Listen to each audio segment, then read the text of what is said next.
estudiantes y profesores que hoy nos honran con su presencia. Para mí es un placer presentar ante ustedes al doctor Armando Bartra. Y yo creo que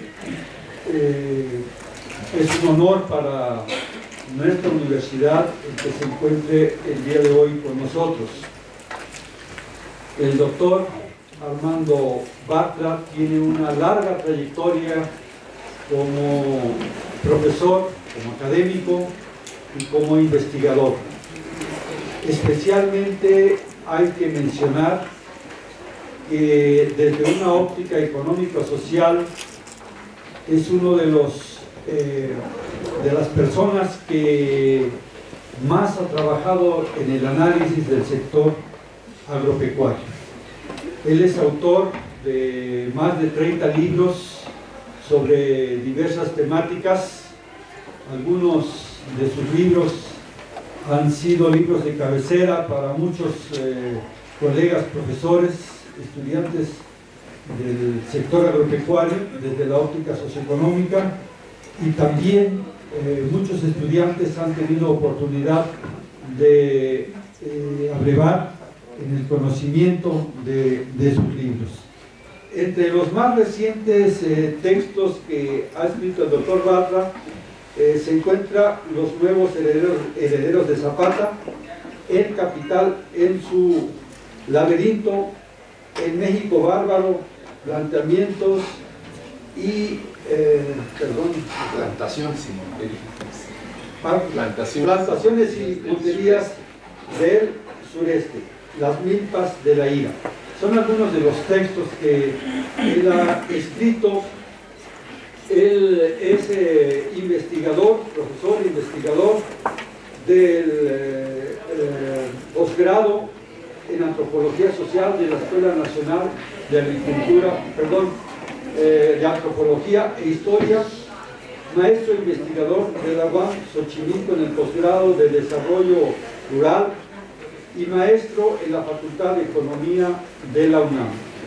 Debo decir, antes de darle la palabra al doctor Bartra, que en los años 70 hubo una gran discusión respecto del papel del campesinado en el país, del papel del campesinado en la economía y de las relaciones entre la actividad agrícola con respecto de la actividad industrial, y desde una perspectiva cercana al marxismo, muchos investigadores debatieron sobre esta temática, y sin duda alguna uno de los principales investigadores que aportó sobre esta discusión que se dio en aquella época es el doctor Armando Bartra. Así que sin mayor preámbulo, le doy la palabra al doctor Armando Bartra, esperando que para los jóvenes, sobre todo los estudiantes, sea provechosa la exposición y que nos sirva en nuestra formación como especialistas en algo desde la perspectiva socioeconómica. Adelante. Muy buenos días. ¿Se escucha allá atrás? Sí, a ver, está oyendo allá atrás de las últimas filas, se quieren salir temprano y por eso van hacia atrás. Y hoy no se dan por la vida. Ok. Bien, en primer lugar agradecer la posibilidad de estar una vez más aquí en esta universidad de Chapingo, en este lugar, en particular en estas áreas sociales y económicas, que son las que me quedan más cerca. No soy ingeniero agrónomo, bioquímica, zootecnista, suelero, sino que soy más bien de formación economista y sociólogo. Me siento muy cómodo con ustedes y bueno, agradezco muchísimo las palabras.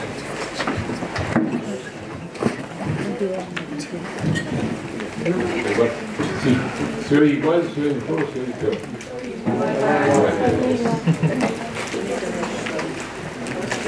Entonces, miren, les vamos a pedir a los de los asientos de atrás que se pasen adelante, porque parece que tenemos problemas.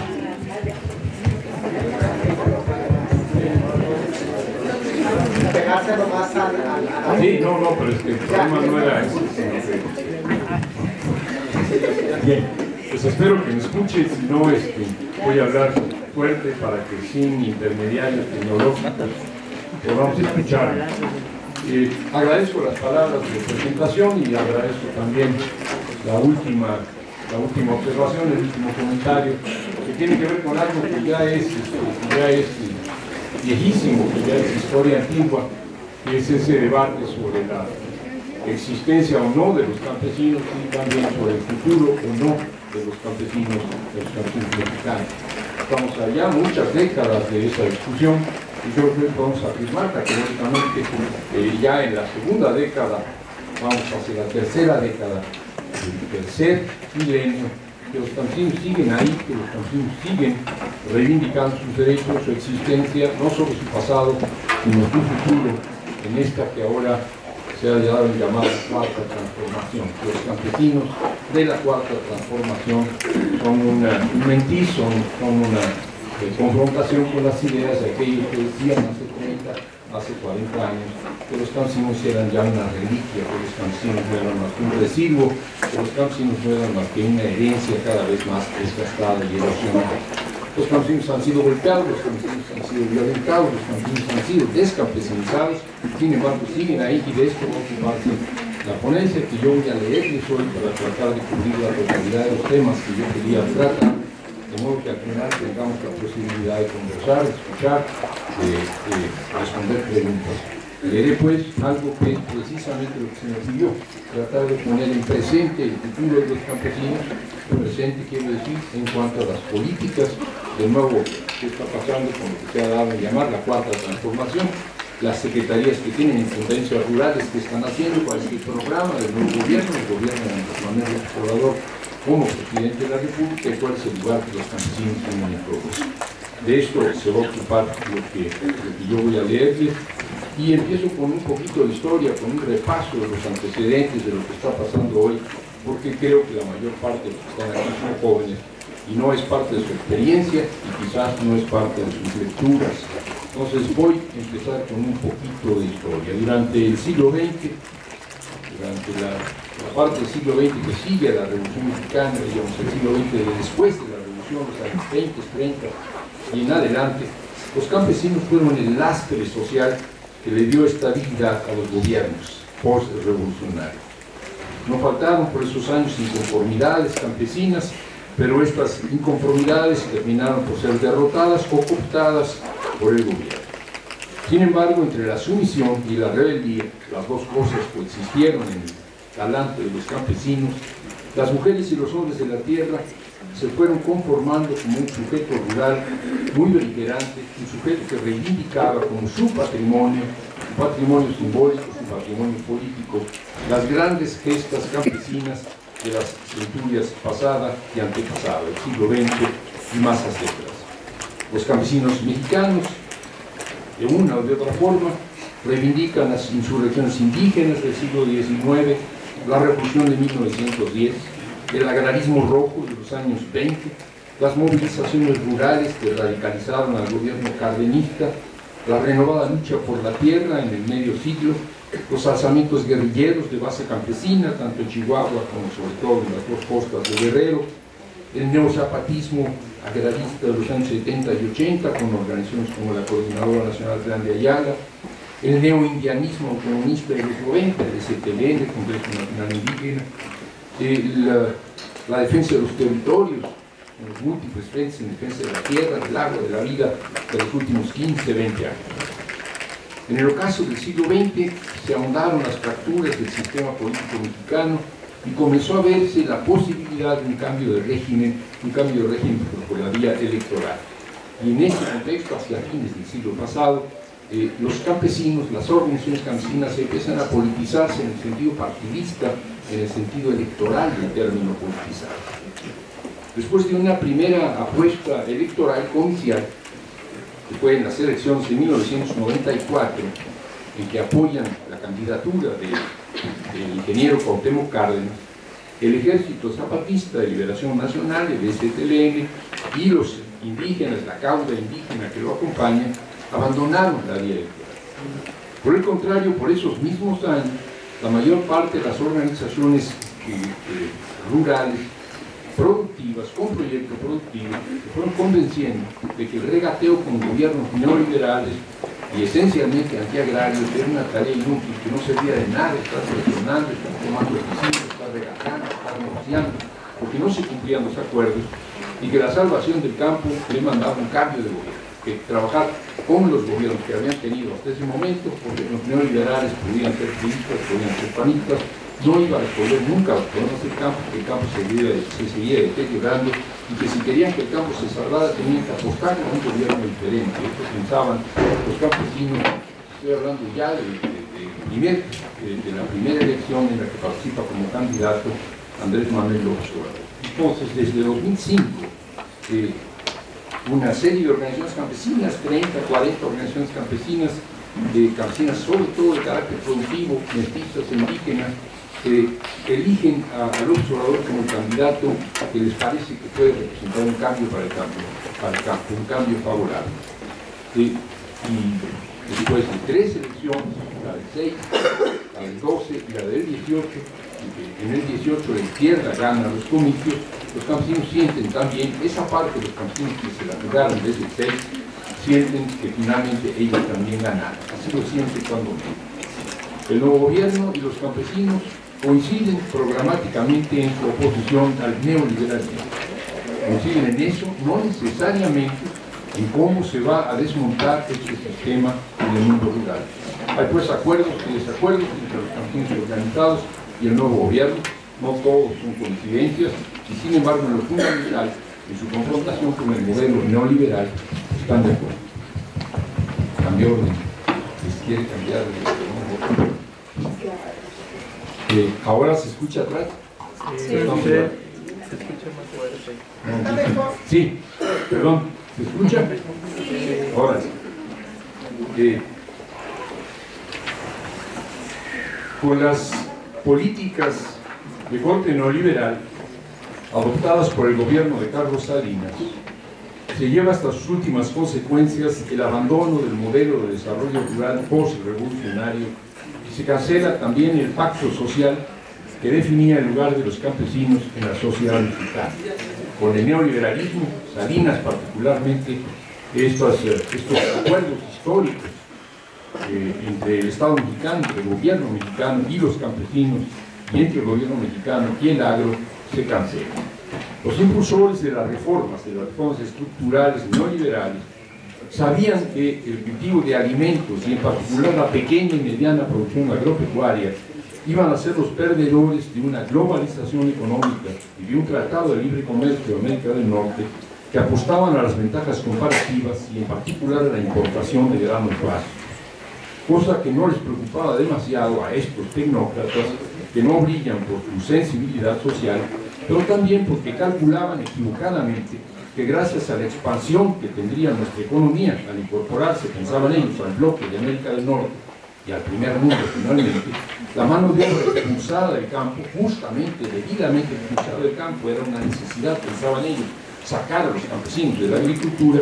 Esta mano de obra campesina sería incorporada a la industria, sería incorporada a los servicios. Como sabemos, ese crecimiento no ocurrió, es uno de los temas más complicados de la cuarta transformación, que haya otra vez en este país crecimiento económico respecto no únicamente a la población en general, sino a la población económicamente activa y en relación con la demografía. El crecimiento no ocurrió, digo, pero sí el desmoronamiento de la agricultura del mercado interno, con la consecuente caída en dependencia alimentaria y el estrangulamiento de la pequeña y mediana producción agropecuaria, con la consecuente migración de jóvenes rurales a las ciudades y a los Estados Unidos, cuando menos hasta la crisis del 2008-2009, en que ya de entrada a Estados Unidos empezó a disminuir por parte de mexicanos, y hoy prácticamente no hay emigración o se compensa con la inmigración. Entonces, a partir de esta situación, los campesinos se pusieron en pie y emprendieron luchas de resistencia. En el arranque del Tratado de Libre Comercio, que fue el banderazo de salida, el primero fue en 94, el ZLN, que puso en la arena política a los pueblos originarios, asentados mayormente en el sur y el sureste del país.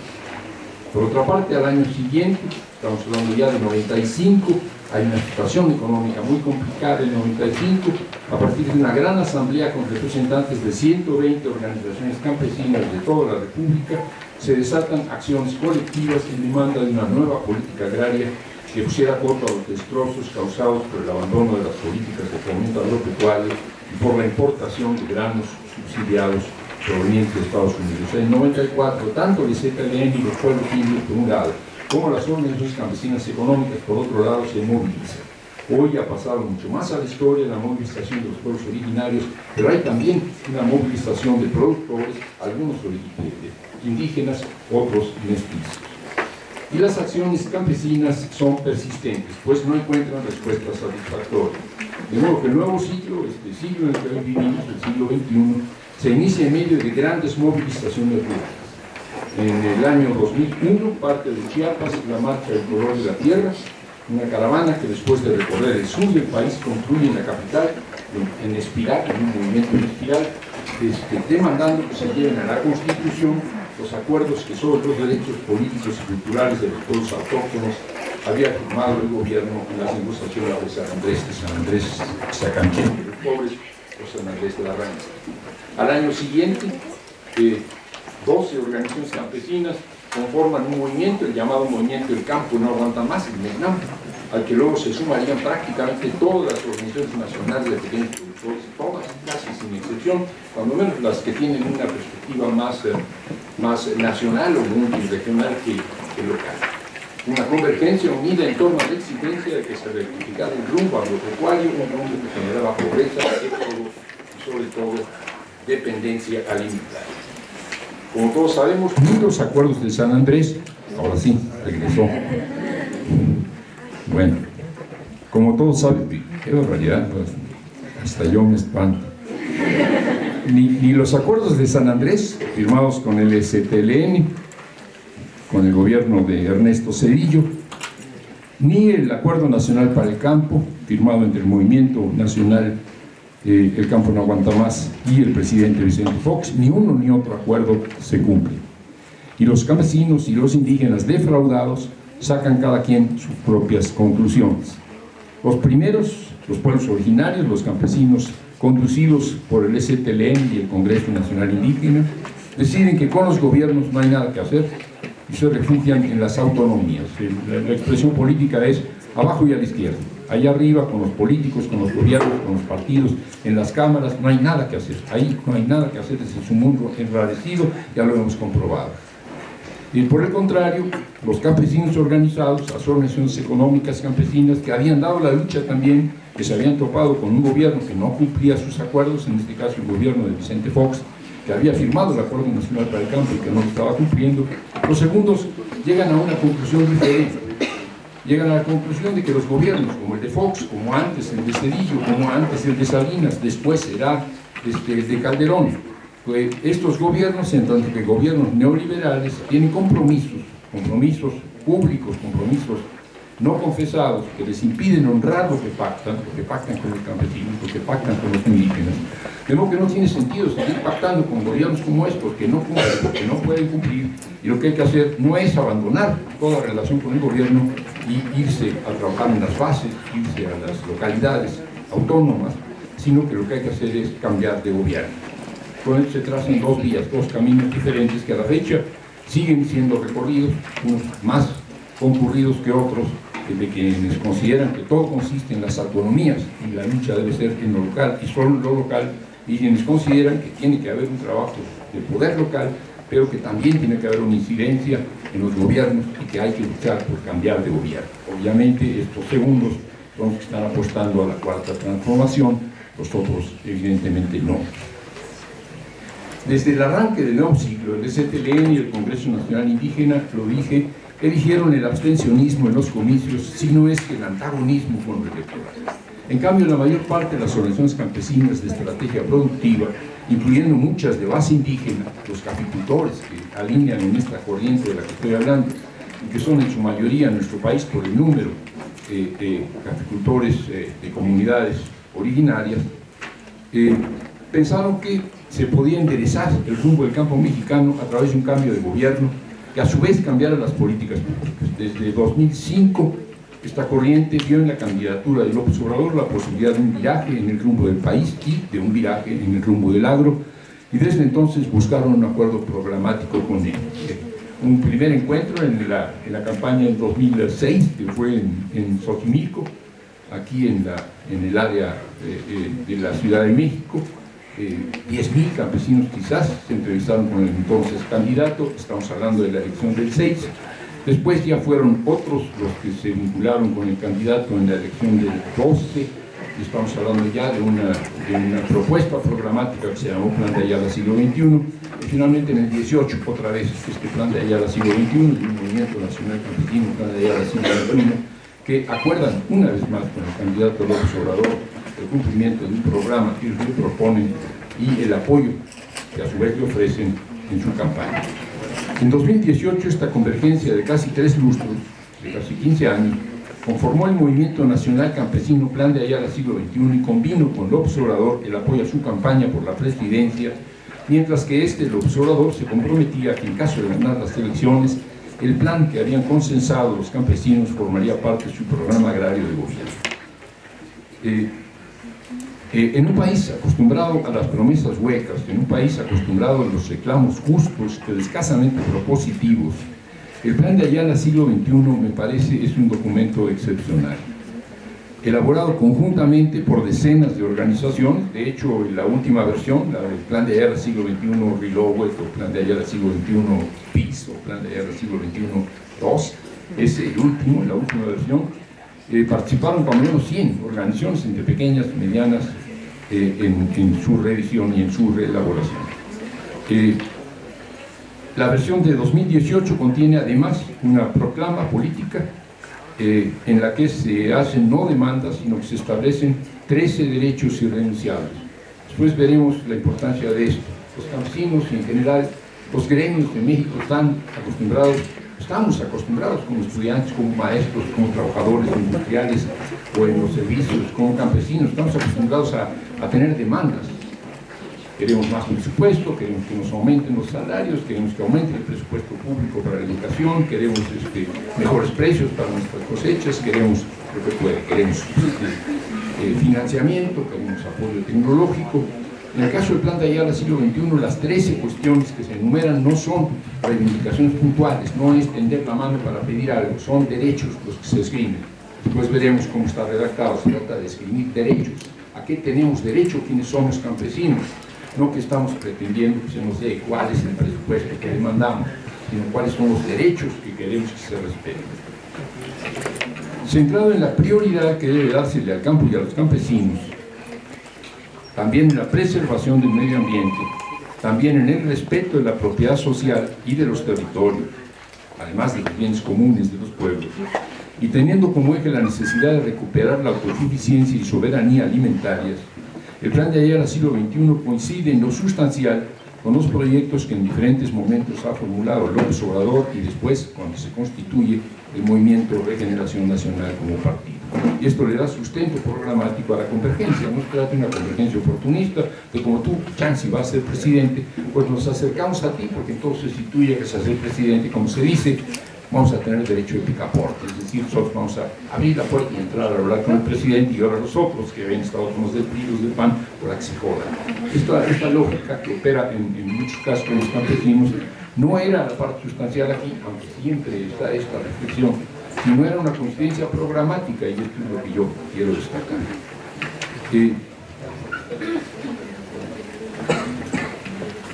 Con un proyecto de recuperación del campo, el Plan de Ayala Siglo XXI, y una organización nacional creada para impulsar y defender el voto, una organización que se llama Movimiento Campesino Plan de Ayala para el siglo XXI, las organizaciones rurales opositoras estaban preparadas para la elección de 2018.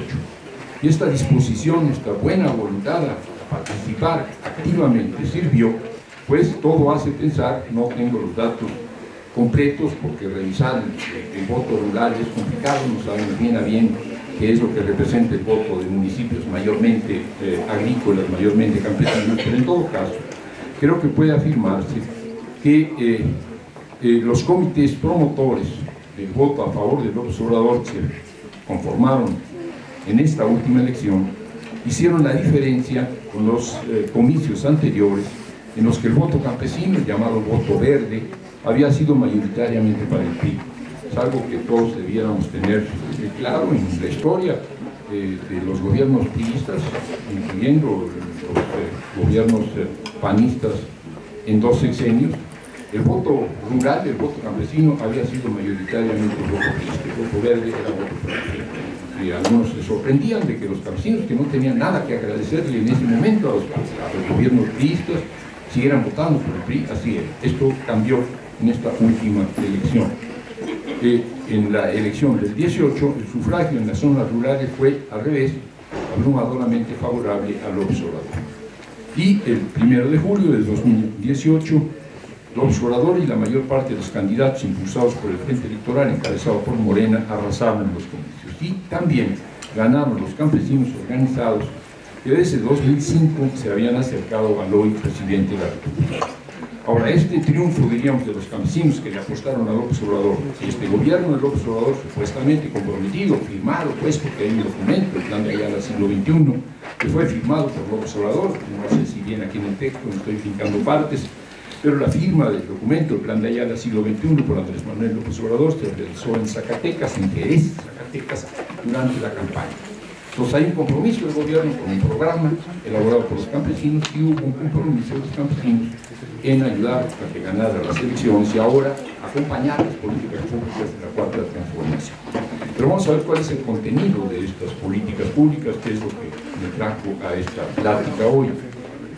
Sustentado en el contundente dato de que antes de que se impusieran las políticas neoliberales y se firmara el Tratado de Libre Comercio, México era prácticamente autosuficiente en alimentos, mientras que ahora importamos más de la mitad de lo que nos comemos, lo que incluye destacadamente el maíz, ciertamente el maíz amarillo, el maíz forrajero, pero el maíz, el trigo, en más proporción, en una proporción todavía mucho mayor que la del maíz, el arroz, del cual somos dependientes de manera casi absoluta, etc.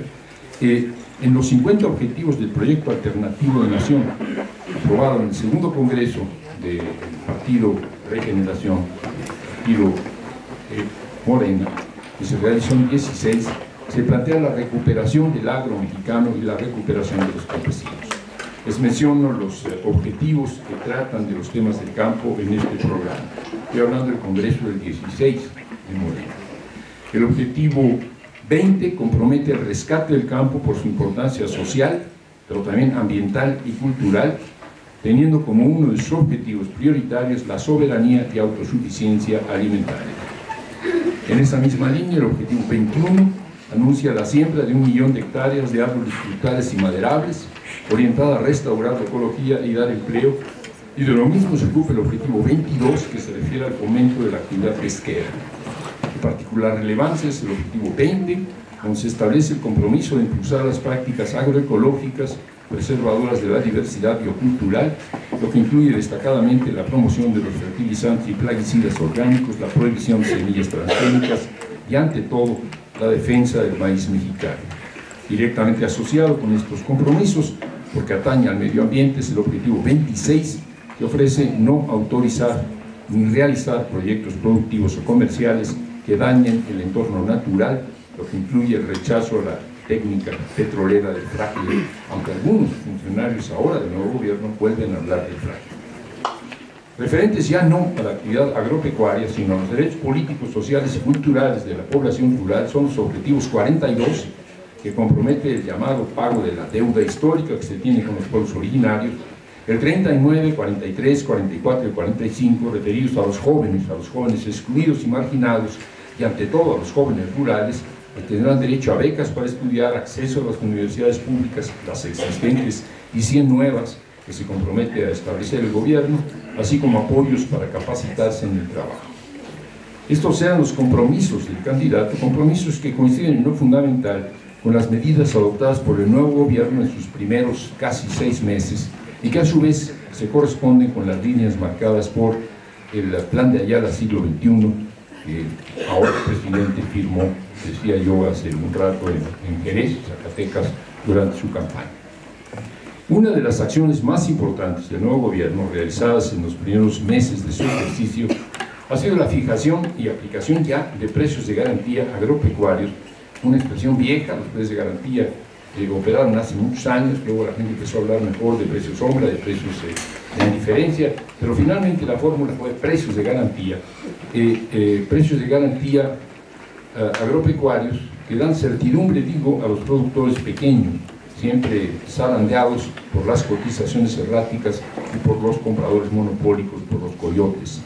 Los montos fijados, montos remuneradores, fijos, garantizados ahora por la Secretaría rebautizada por la Secretaría de Agricultura y Desarrollo Rural, se fijaron para el maíz, el frijol, el trigo, el arroz, la leche, que ofertan quienes tienen menos de 5 hectáreas, es decir, los pequeños productores son los que tendrán precios de garantía. Una prioridad a la producción campesina de básicos que figura ciertamente en el artículo 6 del Plan de Ayala siglo XXI sobre el derecho a la alimentación con soberanía alimentaria. Les leo lo que dice el Plan de Ayala siglo XXI, porque me parece a mí que es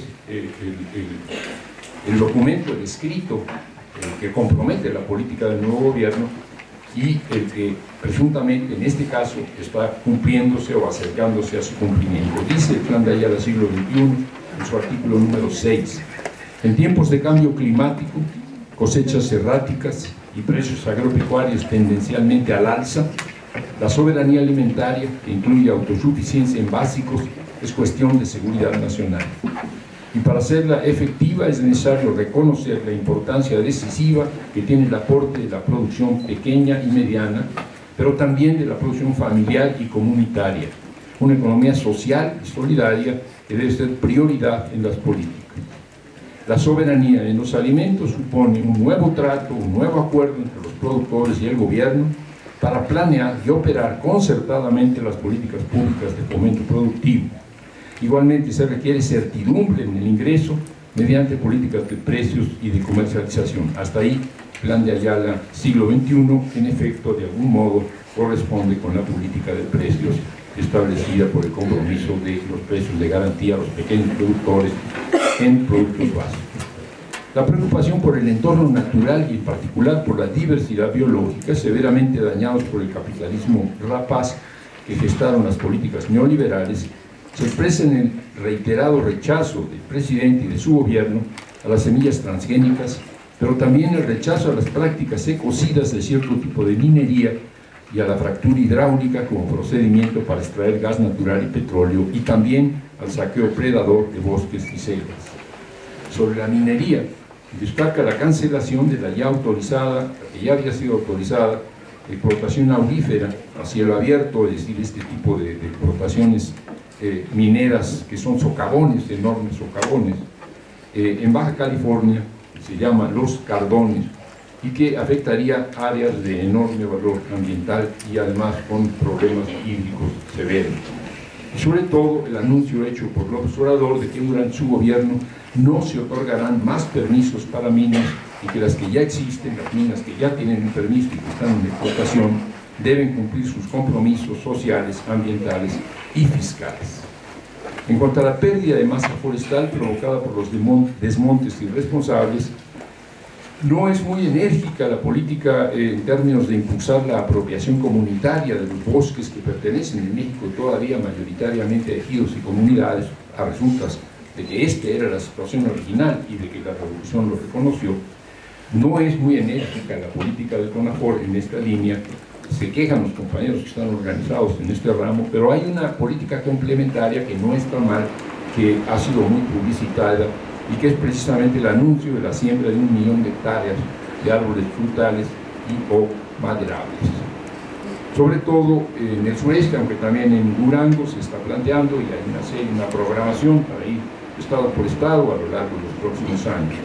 Una acción de gobierno que, contra lo que pensaron algunos, no consiste en las tan repudiadas megaplantaciones de eucaliptos, celulósicas y para papel, sino en el fortalecimiento y establecimiento de huertas, por lo general huertas biodiversas, donde en el corto plazo los frutales reportarán ingresos en especie y en dinero la sobreproducción que se comercializa, mientras que los maderables, cedros, caobas, etcétera, maderas duras de lento crecimiento, beneficiarán, piensa el gobierno, a los hijos y a los nietos de quienes establecieron estas huertas gracias al programa Sembrando Vida.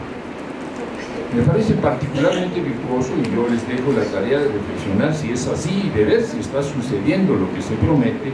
Particularmente virtuoso, digo, es el programa Sembrando Vida destinado a la renovación y diversificación de las huertas cafetaleras dañadas por la roya. El cambio climático tiene mucho efecto, sobre todo la humareda en la que hemos vivido en los últimos días. Esto tiene que ver con el cambio climático, pero los caficultores, sobre todo del sureste del país, han enfrentado una plaga que tiene que ver con el cambio climático. No es una plaga, es una enfermedad, es un hongo, la roya, que tumbó las cosechas hasta la mitad, se los voy a leer más adelante. Y esto plantea el problema de que hay que renovar las huertas, de que hay que tumbar árboles que ya no están funcionando o que no son las variedades adecuadas de establecer otras. En esta situación está la caficultura y en esta situación entra este programa de Sembrando Vida. Digo que busca contener la erosión, la parte esta de sembrar o de resembrar las huertas, de quitar los árboles de las variedades que no resisten a la roya o que quedaron muy dañados o que son muy viejos, y establecer árboles nuevos es una parte. La otra parte, que es igualmente importante, es el intento de contener la erosión hídrica y eólica de las milpas establecidas en el caso del sureste en terrenos con mucha pendiente por lo general. Y es que paradójicamente la necesaria, la deseable sedentarización de la siembra mesoamericana por excelencia, no podríamos seguir pensando en que los campesinos abrieran monte para establecer nuevas milpas y dejarlas descansar 16 años hasta luego volverlas a sembrar, ya que la cobal estuviera crecido.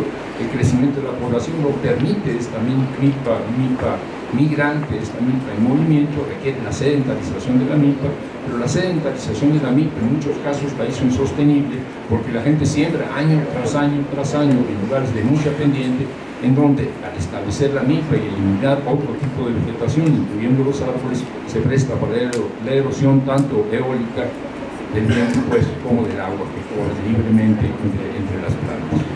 Hay una propuesta que se llama maíz intercalado con frutales, que surge del maestro Turrent, que quizás alguno de ustedes conozca, que ahora pudiera aplicarse a través de este programa de Sembrando Vida para darle a las milpas campesinas, que son las que se sigue sustentando en muchos casos, cuando menos su alimentación, sino su economía, porque no necesariamente son muy comerciales estas pequeñas milpas, pues que éstas sean sustentables, que no pierdan suelos, que no suceda lo que los campesinos dicen: estás perdiendo suelos, se está erosionando tu milpa. No. Entonces, ¿qué es lo que le pasa? Pues nacen piedras. ¿Nacen piedras? Sí, nacen piedras. No nacen piedras, se va a la tierra. Y esto es una situación terrible porque está afectando algo que es nuestra identidad y nuestra fuente de alimentos. Es posible que a través de Sembrando Vida esto mejorara. Esto en el plan de Ayala, siglo XXI, se recogen estas ideas que me parece que son favorables y que ahora se están aplicando. Dice el punto 10, el artículo 10, que reivindica el derecho a una naturaleza sana y a tecnologías respetuosas de la vida. Leo, plan de Ayala, siglo XXI. Los campesinos somos los guardianes directos de la naturaleza y quienes sufrimos más con su degradación. Vivir en armonía con nuestro cuerpo y vivir en armonía con el medio ambiente es un derecho, pero a la vez una obligación. La técnica no es neutral y la que necesitamos en el campo es aquella que innove, recupere y conserve y desarrolle los saberes ancestrales que preservamos los indígenas y los campesinos. La irresponsable ambición de transnacionales como Bayer Monsanto las impulsa a tratar de imponer el uso de semillas transgénicas que amenazan la diversidad de razas y variedades de plantas, particularmente como el maíz, y pesticidas cancerígenos como el glifosato con diferentes nombres comerciales que ponen en riesgo la salud de los agricultores y de los consumidores. Ningún argumento productivista justifica el ecocidio, y sigue el plan de Ayala siglo XXI. Es necesario que el gobierno y los productores paremos la contaminación con agrotóxicos y la diseminación de los transgénicos. Es también urgente parar la tala indiscriminada de árboles y detener la minería a cielo abierto. Hasta ahí, el plan de Ayala siglo XX. El otro tema fundamental es la seguridad alimentaria. La seguridad alimentaria y la protección del medio ambiente, ambos fundamentales. Pero esto no sería suficiente y sin duda no nos dejaría conformes, porque es más importante aún la preservación de la seguridad y de la vida de las personas, seguridad y vida amenazadas desde hace más de 12 años, tanto por el narco como por la guerra contra el narco. Es esta la guerra contra el narco, la llamada guerra contra el narco o guerra del narco, una inútil y cruenta batalla que se libra sobre todo en los ámbitos rurales, y una batalla en la que vean ustedes las estadísticas o simplemente lean o bajen la información de las redes sociales, una batalla en la que mueren principalmente jóvenes de origen campesino, que se matan entre sí. En esta perspectiva no hay para el campo y sus pobladores una decisión más relevante del nuevo gobierno que la de abandonar la estrategia de guerra y emprender una estrategia de paz orientada no en la supresión del narconegocio. Es absurdo pretender que vamos a hacer desaparecer a balazos al narconegocio, un narconegocio que seguirá hasta que mientras las drogas sean ilegales y las adicciones no se traten como problemas de salud, sino ofrecer seguridad a la población, acotando los cárteles que en los años recientes se extendieron a actividades delincuenciales de alto impacto como el secuestro, el cobro del piso, el huachicol, los retenes. Tranquilidad pública que habrá de lograrse a través de políticas de desarrollo e inclusión que le enfríen el agua al narco y mediante la recuperación de los territorios y el acotamiento de los cárteles. Esto último, operado por la naciente Guardia Nacional, una fuerza inédita, no sabemos todavía cuáles van a ser sus resultados, porque tiene un carácter policíaco y un mando civil por una parte y una disciplina militar por otra. De esto se ocupa el artículo 4 del Plan de Ayala siglo XXI, referido a los derechos de los jóvenes, que dice así: somos un país de jóvenes, pero sin políticas de empleo que nos den soberanía y seguridad laborales, seguiremos dilapidando el llamado bono demográfico, dado que los jóvenes rurales somos empujados a la migración a las ciudades o al extranjero, si no es que somos empujados a la delincuencia. Ya no queremos ser migrantes forzados, ni sicarios, ni soldados. No queremos seguir escapando del campo, no queremos seguir matándonos entre nosotros. Exigimos al gobierno que termine con una guerra en la que somos nosotros, los jóvenes del campo, quienes morimos, somos nosotros, los jóvenes del campo, quienes matamos. No todo es coincidencias. Salir del neoliberalismo, como se lo ha propuesto el gobierno de la Cuarta Transformación, demanda una política integral. La palabra integral vuelve a estar en primer plano. Si no se encauza al país todo por una nueva vía, tampoco será posible darle al campo, al agro, un curso distinto al de los últimos 35 años. Y en principio así está siendo. Las prioridades de la nueva administración incluyen destacadamente la soberanía alimentaria y en general la regeneración del agro, de los campesinos y del ámbito campesino que es el sureste. Sin embargo, en lo tocante a las acciones dirigidas al mundo rural, la integralidad es todavía una asignatura pendiente. La SADER, la Secretaría del Bienestar, la Secretaría de Medio Ambiente y Recursos Naturales, la Secretaría de Desarrollo Agrario, Territorial y Urbano, el Instituto de Pueblos Indígenas, entre otros, tienen claras incumbencias en el ámbito agrario y sería de esperarse que marcharan estrechamente coordinadas. No es así, no hay tal coordinación. De hecho, nunca ha habido tal coordinación. El desconcierto, la falta de concierto interinstitucional y aún intrainstitucional dentro de una misma secretaría entre subsecretarios, directores generales, fue la norma de la administración pública del viejo régimen. No es aceptable, sin embargo, que siga siendo esta la regla en los tiempos de la Cuarta Transformación, pues una función pública balcanizada, fragmentada, en la que cada quien va a lo suyo, además de ser ineficiente, genera problemas y genera conflictos sociales. Los campesinos lo saben, y el Plan de Ayala del siglo XXI fue empático al respecto. Cito en extenso el artículo 12 del referido derecho a una política pública integral para el campo. Lo leo completo porque esto es precisamente un punto en el que no hay coincidencia hasta este momento. Quizás sí en las ideas de soberanía alimentaria, sí en las ideas de preservación del medio ambiente, etc., pero en el asunto de la integralidad nadie va a decir que no quiere integralidad, pero una cosa es decirlo y otra cosa es operar. Entonces voy a leer lo que dice el Plan de Ayala siglo XXI al respecto. Naturaleza, economía y sociedad son aspectos inseparables del mundo rural. El campo es uno, no una rama de la producción, un sector de la sociedad y un conjunto de ecosistemas que pueden ser manejados por 3 secretarías de Estado divorciadas, marchando cada una por su lado. Fueron los neoliberales quienes inventaron que había un campo productivo para el que habría políticas de desarrollo agropecuario, responsabilidad de Zagarpa, de la entonces Zagarpa, un campo improductivo para el que habría políticas asistenciales, responsabilidad de la entonces Cerezo, que se inventó para eso precisamente, y un campo ambientalmente valioso para el que habría políticas conservacionistas, responsabilidad de la Semarnat, que también se inventó en esa época y precisamente para eso. 3 secretarías distintas porque hay 3 ámbitos distintos: el campo con potencial económico, el campo con requerimientos sociales y el campo con valores ambientales. Los campesinos no estuvimos ni estamos de acuerdo con esta discriminatoria e irracional separación. El campo necesita una política unitaria donde fomentar la producción, procurar el bienestar y preservar la salud ambiental marchen juntos y sean ejes complementarios de un desarrollo rural armónico e integrado.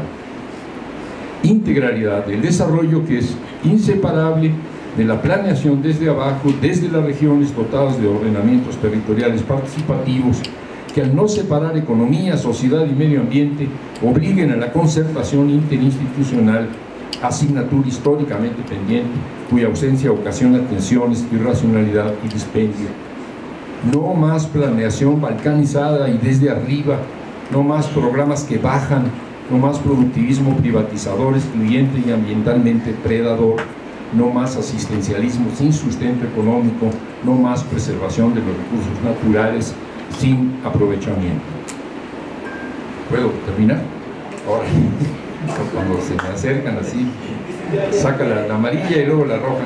Entonces me faltan un par de cuartillas que voy a terminar.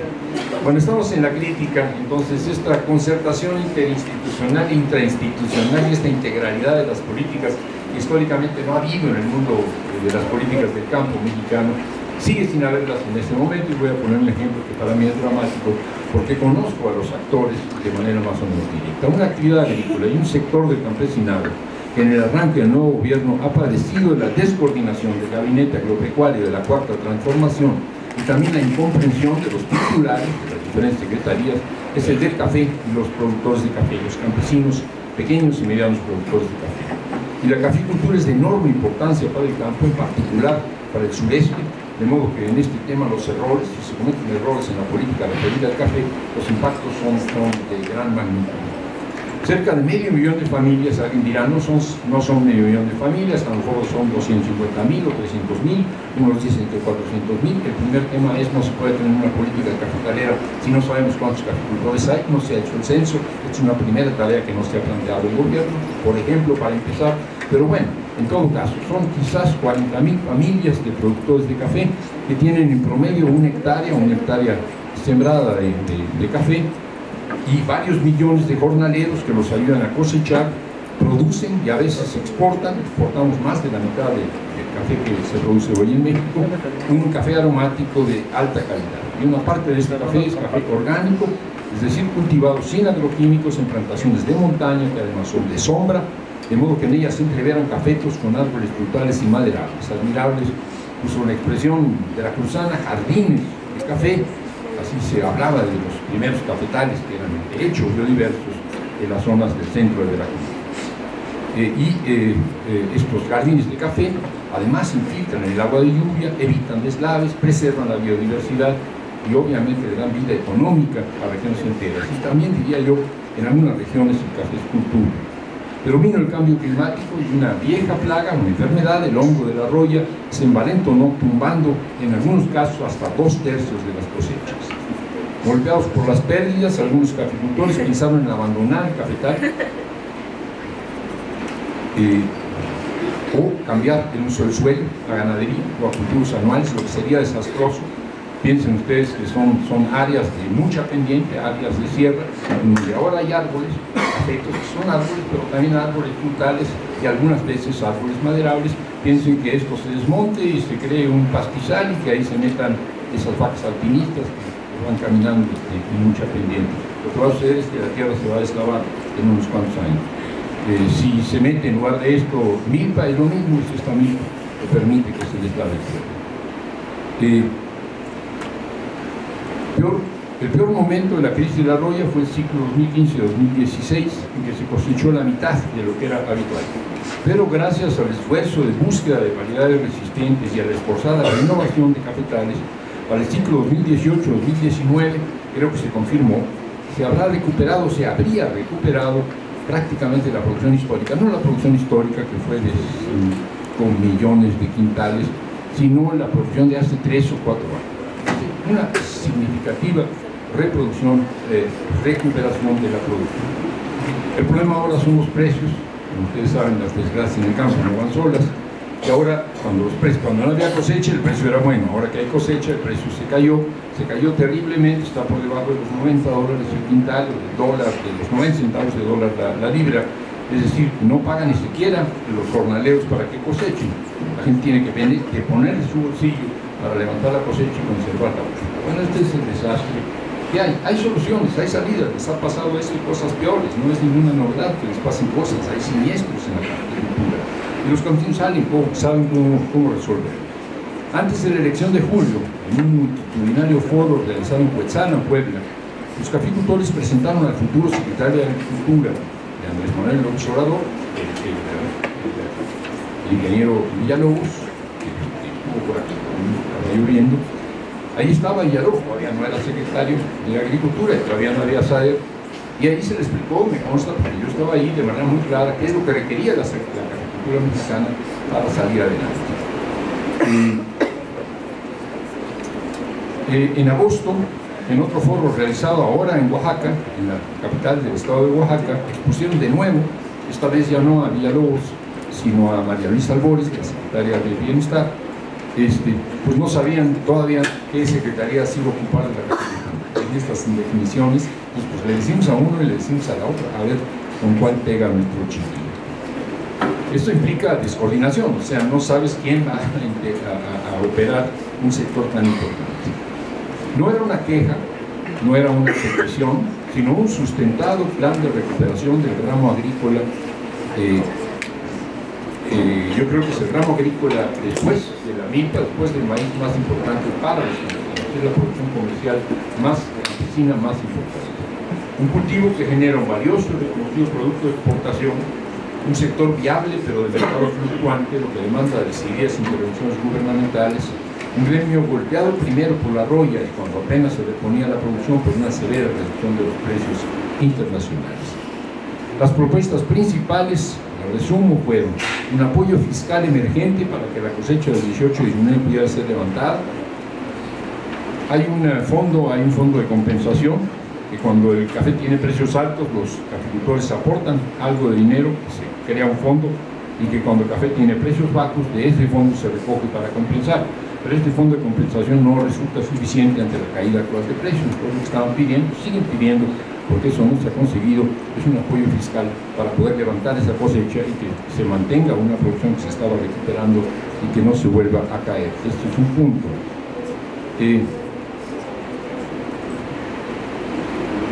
El apoyo fiscal, el programa de fomento a la producción de café, negociado ya por con la SAGARPA desde el 2016, y formar de nuevo un Instituto Nacional de Café participativo que se ocupe de la política integral para el sector. Estas son las demandas fundamentales. El 1 de julio del 18 se ganó la elección y en las semanas siguientes se fueron asentando las cosas en el gobierno, en el gabinete del presidente electo. Entre otros asuntos, se reconoció que el sector de la caficultura era incumbencia fundamentalmente de SADER. Sin embargo, cuando escribía yo esto, y ahora todavía que los estoy leyendo, les voy a agregar algún dato, pero no muy significativo, la rebautizada Secretaría está dando a la caficultura mexicana un tratamiento incluso más desfavorable que el que hasta hace poco recibía de la vieja y proverbialmente neoliberal SAGARPA. En el presupuesto para 2019, los recursos para el sector café se redujeron en 60%, y el apoyo, bueno, estos recursos que se redujeron en 60% se recuperaron en parte, pero no se recuperaron de la misma manera que estaban planteados antes, y ahora hay un problema de cómo se van a asignar, pero en todo caso estos se recuperaron después de una fuerte presión. El apoyo fiscal necesario para compensar una coyuntural caída de los precios y permitir que se levante una cosecha que se venía recuperando satisfactoriamente de la roya no se ve, y le pregunta a uno qué pasa en el caso del café con la cuarta transformación. Mientras tanto, y los veracruzanos lo tienen muy claro, estaba yo hace poco precisamente en Veracruz, en Coatepec, con productores de café de Coatepec. Veracruz es el estado fundador de la caficultura mexicana. Hubo caficultura en Morelos, hubo caficultura en Chiapas, pero Veracruz es el emporio del café mexicano de alta calidad, el orgullo de la caficultura mexicana está en Veracruz. Y de pronto resulta que el gobierno federal y el gobierno estatal, un gobierno también de Morena, en el caso del de Veracruz, apapachan a la Nestlé, pues empiezan a presentarse como adalides de la Nestlé. Hay que explicar para los que no lo saben qué significa esto. La Nestlé, obviamente una transnacional agroalimentaria, que piensa establecer una nueva planta en Veracruz destinada a la producción de café soluble. Este es un tema que yo no menciono aquí, pero a lo mejor ustedes se habrán dado cuenta y empiezan a aparecer cafeterías de Nescafé. Si uno tiene mucho dinero y quiere tomar un buen café, puede sentarse a tomar un buen café en un Starbucks y va a pagar 50 pesos, 60, por, no sé, 2, 3 mililitros de café, si uno quiere. Y es buen café, después de todo es buen café, carísimo, pero es buen café. Pero hay unas cafeterías del Nescafé, o sea, de la Nestlé, que también son caros, no tan caros, y que están vendiendo un café que es un subterfugio, que no es café. No solo son solubles, ahora también sí. Lo que pasa es que la Nestlé está queriendo controlar el mercado. O sea, ustedes, los jóvenes, están tomando café. La Nestlé quiere controlar su paladar de ustedes. Y para esto necesita un tipo de café, que es el que está tratando de negociar con el nuevo gobierno, que son cafés robustas, es decir, cafés muy baratos, cafés de muy mala calidad, pero que sirven muy bien para las mezclas, sirven muy bien para los solubles. Bueno, a esto es a lo que le están aplaudiendo los gobiernos de Veracruz y el gobierno federal. Se entienden que aquí hay un desencuentro total con los cafetaleros que están produciendo cafés arábigas, que son cafés suaves, que son cafés de alta calidad, que son cafés de altura, y en el caso de México, en muchos casos producidos en huertas biodiversas, es decir, que son también ambientalmente amables con la naturaleza y con la diversidad, y no utilizan agroquímicos. Fijan la tierra, infiltran el agua, mantienen el clima, tienen una serie de virtudes. Esto lo están enviando por el caño con la idea de que hay que sembrar cafés robustas para abastecer la demanda de la Nestlé, que necesita 3 veces más cafés robustas para una planta que nos va a inundar de Nescafé. Es un error grave. Lo están contrarrestando. Yo creo que es un error, no es una mala... Bueno, no quiero entrar en chismes. Algunos dicen que hay algunos funcionarios que sí están con la Nestlé y otros simplemente son torpes, son ignorantes del caso. En todo caso, ya lograron detener algunas cosas, no todas. Voy terminando de referirme a este desencuentro. Piensen ustedes, tienen una caficultura, que es el sector de producción campesina comercial más importante. Es mucho más importante la milpa, pero es básicamente alimentaria y en muchos casos de autoconsumo. El café es básicamente para comercializar. Estamos hablando de quizás 500.000 de familias, estamos hablando de varios millones de jornaleros, estamos hablando de regiones enteras que viven del café, que vive del café la fondera, que vive del café el pequeño comerciante, que vive del café todos. Y esto se está yendo, o se puede ir por la borda sobre la base de una muy oportuna campaña de la Nestlé. Piensen ustedes que los caficultores tienen huertas que estaban renovando o que tienen que renovar porque les cayó la roya.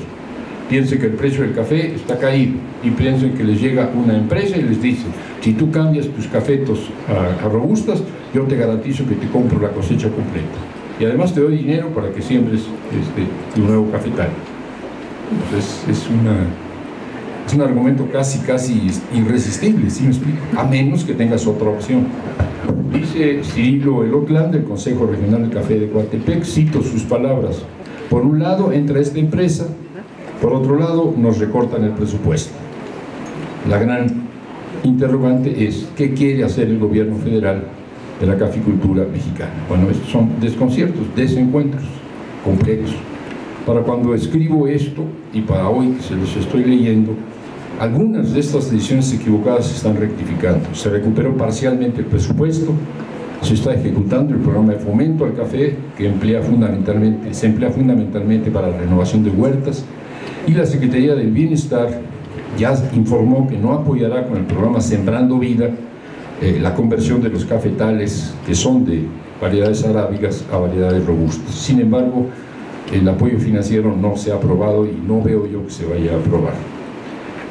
Por fortuna, y con esto concluyo, el del café es uno de los sectores de la producción agropecuaria mejor organizados. No estoy hablando solo de los pequeños y medianos productores, que son los que yo conozco, que están muy bien organizados desde hace mucho tiempo, y muchos, son decenas de miles los que están en organizaciones democráticas y autogestivas, sino que es toda la cadena productiva. Veo uno con verdadera sorpresa que están ahí juntos pequeños productores de 1 hectárea, productores de 100 o de 50 o de 300 hectáreas, comercializadores, torrefactores y transnacionales, todos juntos en la cadena productiva, porque finalmente es un mismo barco, y si se hunde la caficultura mexicana, se hunden todos, los ricos y los pobres. Y en estas reuniones de la cadena productiva y de la asociación AMECAFE, que es en la que están todos ellos representados, sorprendentemente la voz cantante la llevan los productores pequeños, es decir, los de la CENOC, la Coordinadora Nacional de Organizaciones Cafetaleras, son los que ahí la rifan. Esto es notable. Esto es notable desde el lado de los campesinos. Caramba, hay campesinos que no tienden la mano para bajar cursos, ordeñar al gobierno, como tantos otros lo han hecho durante tanto tiempo, algunos, por cierto, por estos rumbos. No voy a hablar de esos temas. Pero hay otros campesinos organizados que sí saben lo que quieren, lo que necesitan y cómo hacerlo. Y estos campesinos organizados tienen que ser escuchados. Si no son escuchados, no hay cuarta transformación. Si los campesinos organizados que tienen propuesta, que llevan muchos años trabajando en esta propuesta y que saben lo que quieren, no simplemente ayuda, respaldo, compasión, limosnas, sino propuestas, y el gobierno que tiene la responsabilidad, se entienden, hay concertación y hay acuerdos, la cuarta transformación que toca el campo marchará. Si no hay estos acuerdos, si no hay este diálogo, si no hay esta concertación, entonces la cuarta transformación será un fracaso. Gracias.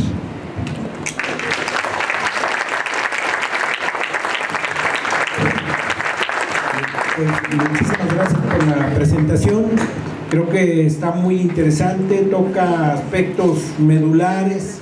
Estamos ante un nuevo gobierno que intenta mover un aparato estatal de muchos años, como lo ha definido incluso el presidente, ¿verdad? Un elefante todo reumático, enfermo, etcétera, difícil de empujar.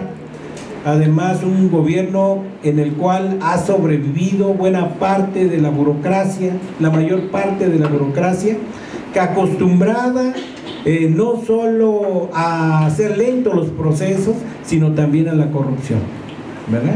Creo que los planteamientos para el sector campesino, que es donde están los pobres de nuestro país, o bueno, no solo ahí, ¿verdad? Pero los pobres del campo, el sector más atrasado, más empobrecido del país, pues están muy claros los planteamientos de qué requieren. No requieren dádivas, requieren acuerdos, requieren políticas que les permitan salir realmente de la situación de pobreza y de atraso en la que sobreviven.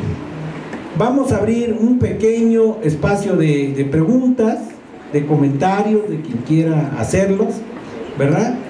Y daríamos espacio para ustedes. ¿Algún comentario, pregunta, compañeros? Sí, adelante. A ver, Lupita, y atrás el compañero.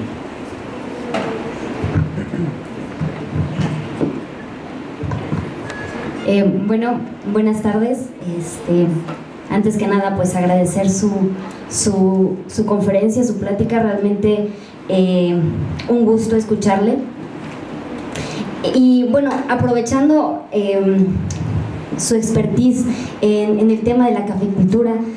Realmente a mí me quedan todavía muchas dudas respecto al papel que tienen las políticas públicas y sobre todo hacia dónde vamos caminando con la evolución o la transformación que requieren los caficultores mexicanos, en especial por toda la problemática que usted ya nos ha comentado un poquito y sobre todo ante pues la firma con Nestlé y las especulaciones y las declaraciones de Van der Hoef que nos hacen ver realmente que los caficultores fueron engañados y que las perspectivas o las expectativas que ellos tenían ante la nueva transformación de cierta forma se están coartando. Digamos que todas estas negociaciones que se tenían, la verdadera problemática que se encuentra en los cafetales no está siendo abordada o no se ve por dónde se va a abordar, y sobre todo también pensando en la edad de los actuales caficultores y el relevo generacional,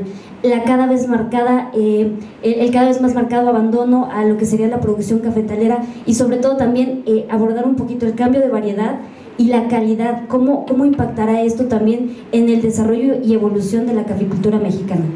Gracias. Vamos a hacer una ronda inicial y damos lugar a las respuestas. Solo un comentario ahí, doctor. ¿De qué manera nosotros, como dice, seguimos apostándole a querer seguir exprimiéndole al gobierno, ¿no?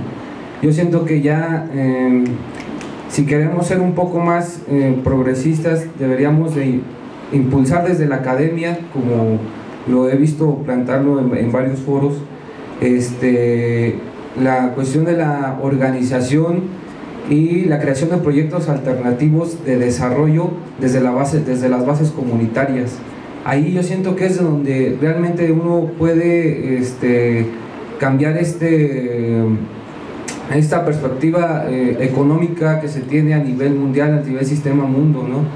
Entonces, ¿por qué no impulsarlo desde esas bases comunitarias en vez de exigirle al gobierno que ellos implementen estas actividades, cuando uno mismo, desde nuestra posición como estudiantes o como académicos, podemos ser ese vínculo para así no estar agarrados de la dependencia o agarrados de lo que nos ofrezca el gobierno, de lo que nos venga a dar, ¿no? Ese es un comentario que yo siento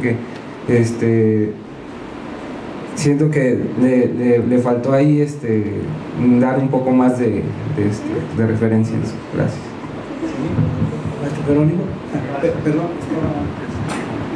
Sí, buenas tardes. Bueno, para empezar, yo difiero un poco de la cuarta transformación. Yo creo que sería la quinta. Para mí la cuarta fue con Lázaro Cárdenas. En todos los aspectos, campo, en la industria, en la política exterior, la política interior, nos dejó un país bastante cambiado. Entonces, para mí sería la quinta, no la cuarta. La otra, no solo los campesinos necesitan y los grupos todos productores, de que se organicen, sino que nos protejan de todas las empresas transnacionales, que son las que están acabando con todo el campo, ¿sí? Las políticas que se planteaban en el Tratado de Libre Comercio no fueron nada más un disimulo de que iba a haber desarrollo. Se trataba de acabar con todo el campo, quitarnos los subsidios, ¿sí? El maíz, en ese entonces, cuando empezó el tratado, lo importaban en Estados Unidos a 500 pesos la tonelada, y aquí costaba 1,200 producirlo. Ya que desmantelaron el campo, entonces ahora sí ahí le daban los precios que queremos, y es lo que están tratando de hacer también la Nestlé. Hay mucho que discutir con los bosques, la sustentabilidad, la presión de las selvas y los bosques. No es nada más por la siembra, sino por la urbanización desmedida, los programas de ganaderización de las secretarías estatales y la nacional, ¿sí? Esa diferencia que hay entre criterios de los ganaderos, de los agricultores y de los silvicultores, ¿sí? Bueno, Ya me acorto, gracias. Gracias, doctor. Muchas gracias en primer lugar al doctor Bartra, que nos acompaña en estos recintos universitarios donde siempre son bienvenidos. Es mi primer comentario. Su intervención me parece muy acertada en este contexto del nuevo gobierno. En segundo lugar, mi comentario creo que nos corresponde más precisamente a nuestras instituciones de investigación y enseñanza. Y en ese sentido quiero centrar mi comentario. Creo que tenemos dos oportunidades fundamentalmente para nosotros como académicos, como estudiantes y como investigadores. La primera oportunidad es de que hay un nuevo gobierno que está impulsando precisamente un nuevo paradigma de democracia y sobre todo de participación para los sectores productivos. Y dentro de ese contexto también ha ofrecido una oportunidad, como son los programas estos de Sembrando Vida, a través de las becas que se están otorgando. Y creo yo que en este contexto, nosotros como estudiantes jóvenes de esta especialidad por hoy y en general de toda la universidad, nos toca fundamentalmente impulsar, aprovechar estas oportunidades. Quiero decir para los jóvenes que ya han estado recibiendo su beca de Sembrando Vida, que deberíamos estar pensando cómo insertarnos en el campo con el servicio social, con nuestros proyectos, en compañía con nuestros productores y los maestros que quieran trabajar en este sentido. Primer comentario. El segundo comentario es de que es una oportunidad para nuestra universidad, que tiene la responsabilidad fundamentalmente del sector agropecuario. En ese sentido creo que debemos insertarnos los académicos y nuestros alumnos, estar pensando en ese sentido. Así como los demás que han intervenido, creo que eso es lo que tenemos que hacer. Nuestra preocupación debe ser en ese sentido, que no solamente estemos estirando la mano para que nos llegue la beca y darle en muchos casos una mala orientación a ese recurso, sino que nos comprometamos realmente con nuestras comunidades. La mayoría de aquí, de estos jóvenes, somos o vienen del campo, y que es ahí donde tenemos que ir con ellos. Ese es mi comentario y muchas gracias.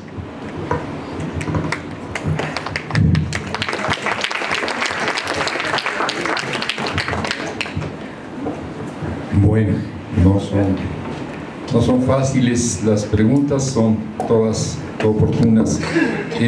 A ver, el tema del café, pues.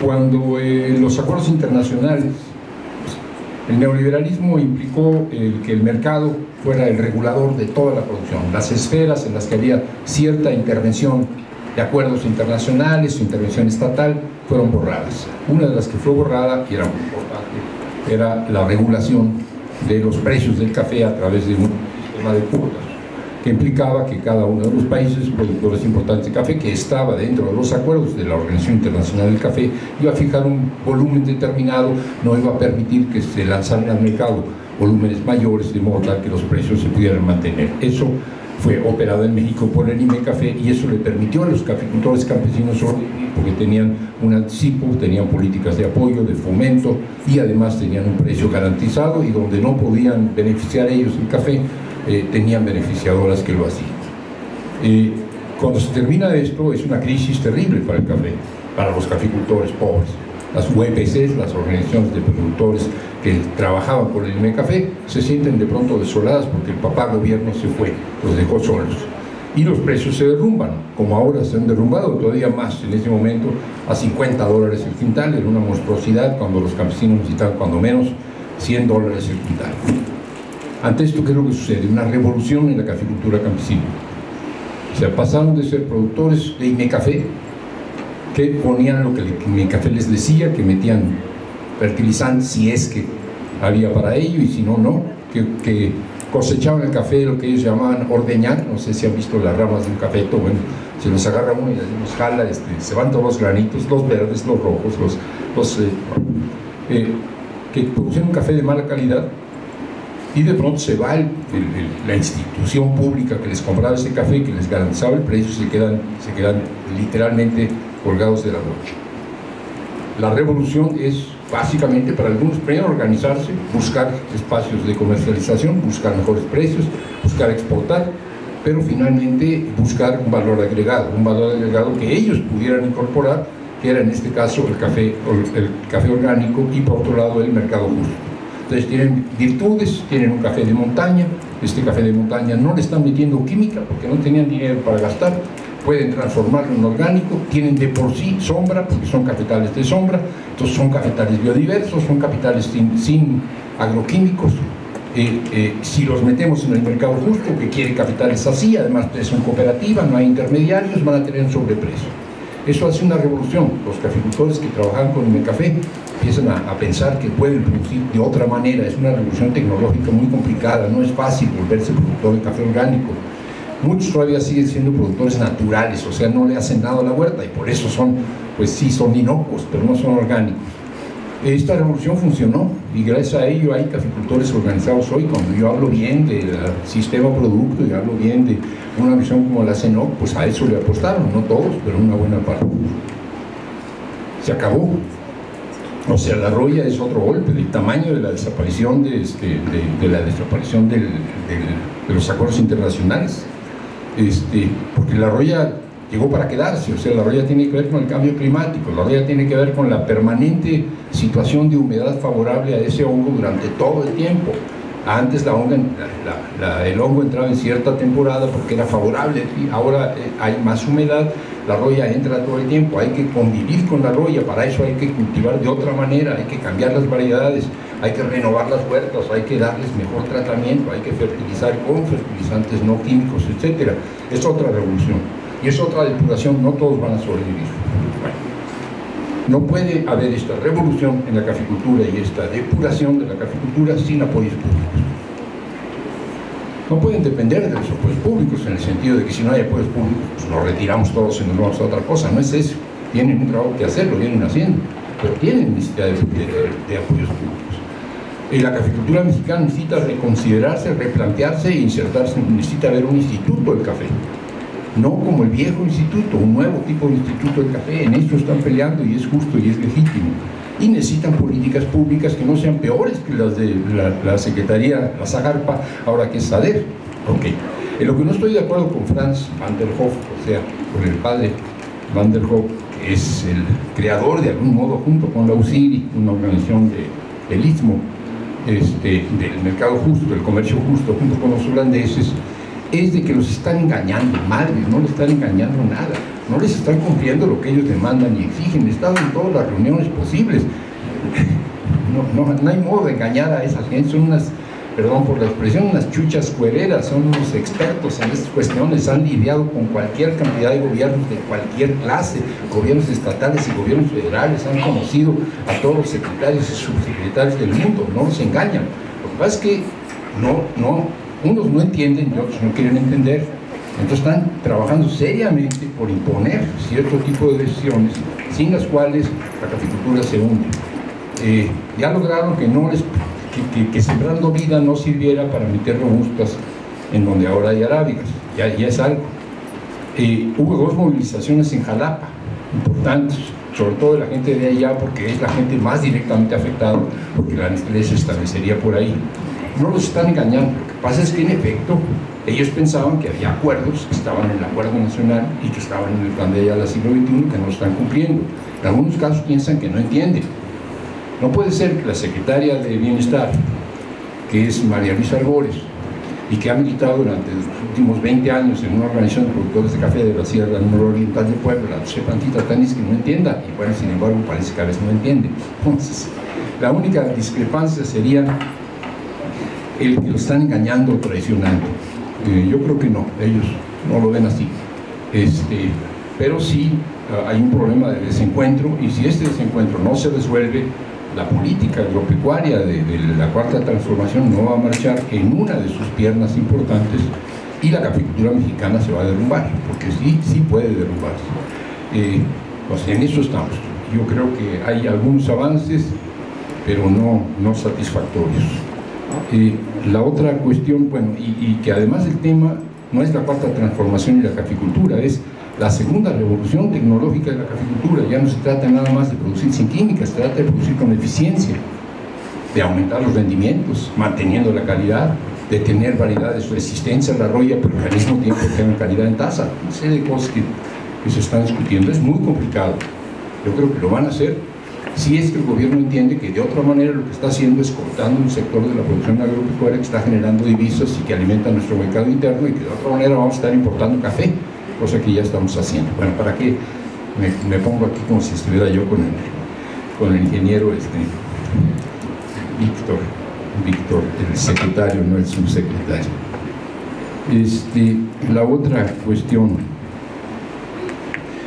la cuarta transformación fue con, bueno, no, seguimos ordeñando, seguimos con la idea de ordeñar, ¿no?, al gobierno, seguimos con la idea de, a ver, y yo creo que hemos tenido malos gobiernos para el campo, muy malos gobiernos, terriblemente malos, y nos hemos vuelto, y a lo largo de la historia de México, muy obsesivos del gobierno. Ver qué hace el gobierno, qué pedimos del gobierno, si nos ayuda el gobierno, si no nos ayuda el gobierno, si nos da la espalda, si lo podemos convencer, si no lo podemos convencer, qué es lo que le tenemos que dar a cambio de que nos apoye, etcétera. La historia del campo mexicano, de los campesinos mexicanos, de la posrevolución, es papá gobierno para todo, desde Cárdenas. Siempre papá gobierno, la Virgen de Guadalupe. Si no nos cumple papá gobierno, pues ya no queda más que la Virgen de Guadalupe, pues hay que ir a tomar pues la basílica, ¿no?, y no la zagarpa. Hoy tenemos un mejor gobierno, no sé si un buen gobierno, satisfactorio, pero un mejor gobierno. Hay que dejar de ser gobiernistas. En efecto, hay que dejar de ser gobiernistas en el sentido de ismo, es decir, seguir pensando que las soluciones vienen del gobierno, las culpas son del gobierno. Si no lo hizo el gobierno, por eso fracasamos. Si no lo hace el gobierno, entonces lo vamos a exigir. ¿Qué es lo que nos toca hacer a nosotros? Y esta es la idea, en efecto, fundamental. La cuarta transformación tiene un lado muy claro, se está viendo, funciona o no, pero está viendo, que es la reconversión, la transformación, la recuperación del Estado mexicano. Un Estado mexicano desfondado, corrupto, ineficiente, etcétera, todos ese elefante reumático, ¿no?, de que quienes les tocó eso y están ahí, empezando por el presidente de la República y de trabajo, están en eso, tratando de regenerar al Estado mexicano. A nosotros no nos toca regenerar al Estado mexicano porque no estamos ahí. A nosotros no nos toca estar observando cómo lo hacen y echarles porras o chiflarles si lo hacen mal. A nosotros nos toca una tarea mayor todavía, que es regenerar a la sociedad mexicana, que está igualmente desfondada, igualmente corrupta, igualmente destruida. O sea, el Estado mexicano no era el que estaba mal y nosotros estábamos bien, nosotros estamos mal, igual de mal. Tenemos una sociedad que es incapaz de gestionar sus propios proyectos, una sociedad que sigue confiando en las influencias, una sociedad que sigue pensando que la corrupción es la forma de avanzar. Necesitamos transformar la sociedad. Si nos preocupa el campo, necesitamos transformar el campo, es nuestra tarea. Las organizaciones campesinas no pueden seguir pensando que ahora que ya gobierna aquel al que apoyaron, ahora ya les va a tocar más a ellos y menos a nosotros. No es así. Si seguimos pensando así, no hay nada que hacer. Regenerar a la sociedad mexicana implica en el campo reactivar con proyectos constructivos a las organizaciones campesinas. Si ya no les hace caso el gobierno, ya veremos, pero de inicio tienen que haber proyectos. Cuando yo insisto en el café, es porque en el café hay proyecto. Si no hubiera proyecto, pues diría yo, pobrecitos caficultores, los tienen que ayudar. No es eso. Pues no hay proyectos, no tenemos proyectos. Perdón que los fastidie, pero hemos dado una batalla larga, prolongada, desde principios de este milenio, que fue por evitar que hubiera un aeropuerto en Texcoco. Los compañeros de Atenco primero, el Frente de Pueblos en Defensa de la Tierra, que construyeron con ese fin, trataron de evitar lo que para ellos era un desastre ambiental y un desastre social. Y lo pararon con Fox. Pasó el gobierno de Calderón y no hubo nada, y viene el gobierno de Peña Nieto y vuelve la iniciativa del aeropuerto en Texcoco, y vuelve el Frente de Pueblos en Defensa de la Tierra a actuar para tratar de detenerlo. Y no solo el Frente de Pueblos, no solo Atenco, sino otras comunidades también afectadas. Y no lo logran. O sea, el aeropuerto marchó, iba, estábamos hablando del 30% de la inversión financiera, menos en términos físicos, pero era un avance muy significativo. Y todos decíamos, incluyendo la gente de Texcoco, la gente de Atenco, la gente de los pueblos, no es el aeropuerto, olvídense del aeropuerto, es la nueva megalópolis, es la Santa Fe de Texcoco, es la especulación inmobiliaria, y ahí también está la inmencionable organización que tiene buena parte de las tierras de ese rumbo, además de Slim y de otros. Hay que parar eso, para eso hay que parar el aeropuerto. Si no hubiéramos ganado la elección, no hubiéramos parado el aeropuerto, y lo paramos. ¿Y qué pasó con el desarrollo de la zona? ¿Desde cuántos meses hace que hicimos la consulta y que ganamos la consulta? O sea, que ganó el lago, que decían algunos. En realidad ganó Santa Lucía, pero bueno, algunos decían que ganó el lago. ¿Desde hace cuándo que ganó el lago? ¿Y qué hay? Que yo sepa, hay un plan de la Comisión Nacional del Agua para manejar el tema hídrico, pero de desarrollo social y económico, nada. Si no hay recuperación de la zona en términos ambientales, en términos agrícolas y en términos sociales, pues ¿de qué nos sirvió para el maldito aeropuerto? O sea, no, está muy bien, no queremos aeropuerto. ¿Y qué es lo que sí queremos? Sí me estoy tratando de explicar. Es un tema nuestro de los chapingueros, nuestro de quienes estamos en esto, nuestro de los compañeros de Atenco, que están bastante desinflados, bastante pasivos y bastante inmovilizados. Si no generamos nosotros un proyecto de desarrollo para esta región y no le exigimos al gobierno, que ya le dijo que no al aeropuerto, que le diga sí a la agricultura, a la vida campesina, a la cultura rural, si no le decimos eso, al rato va a llegar la megalópolis, de todos modos, con o sin aeropuerto. Entonces sí, la pregunta es, ¿qué nos toca hacer a nosotros? No es tirar la mano, no ordeñar políticas públicas, sino generar proyectos, y si estos proyectos no tienen respuesta, pues hay que exigirlos. Sobre un tema que estaba yo entrando antes de tiempo, que esta no es la cuarta sino la quinta. Estoy de acuerdo en la idea, en el concepto, solo que para algunos, y bueno, es lo de menos, cómo le llamamos a las cosas, la transformación que opera el general Cárdenas, el gobierno de Cárdenas, ya en los meros 30, segunda mitad de los 30, es la continuidad de la tercera transformación, que sería la Revolución Mexicana. Que nos dicen que esta es la cuarta, consideran que lo que hizo Cárdenas era la culminación del proceso revolucionario que inicia en 1910. Pero si queremos establecer dos momentos diferentes, pues entonces sí, en efecto, la cuarta, sin duda, desde cualquier punto de vista, la representaría el gobierno de Lázaro Cárdenas, el general Lázaro Cárdenas.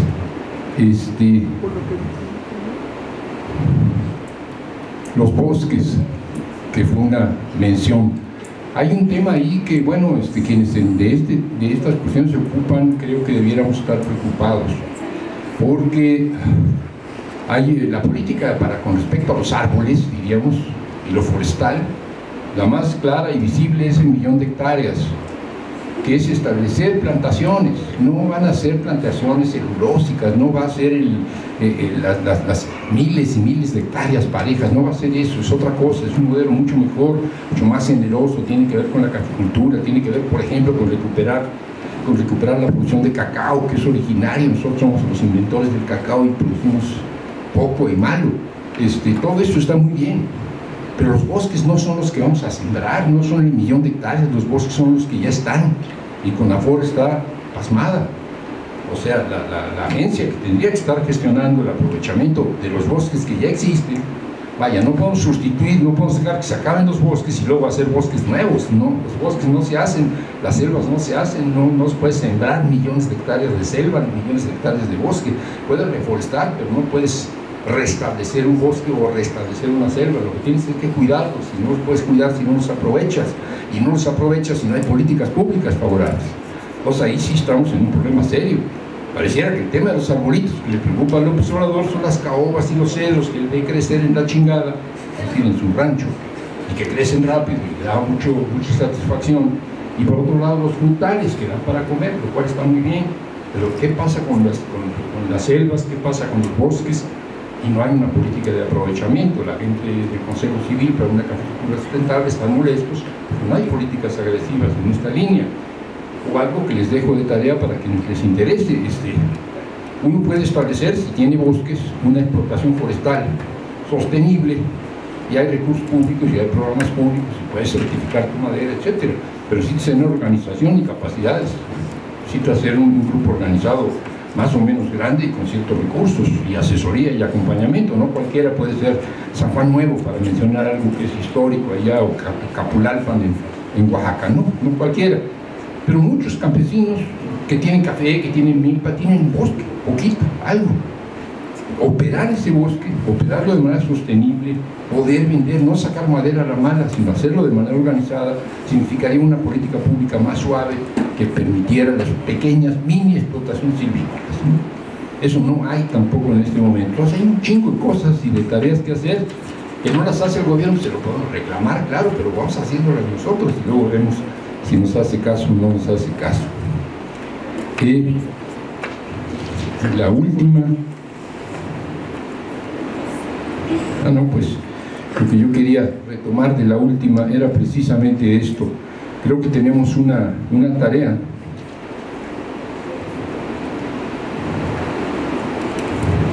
que es comprometernos con nuestras comunidades, y Chapingo está en Texcoco. Entonces, si Texcoco se sigue volviendo, no puede ser que aquí en Texcoco sea más rentable utilizar tu parcela si es planita para que los sábados y los domingos jueguen fútbol, que sembrar. O sea, algo anda mal.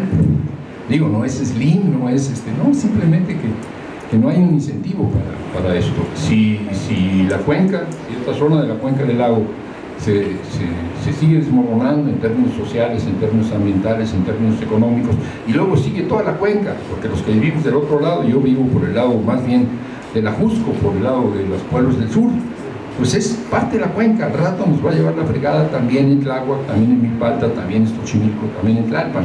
Si no recuperamos la cuenca entre todos, ¿de qué sirvió una transformación de un cambio de gobierno? Y estas son tareas que dependen de nuestras iniciativas, y ya después que tengamos las iniciativas les vamos a salir a pelear.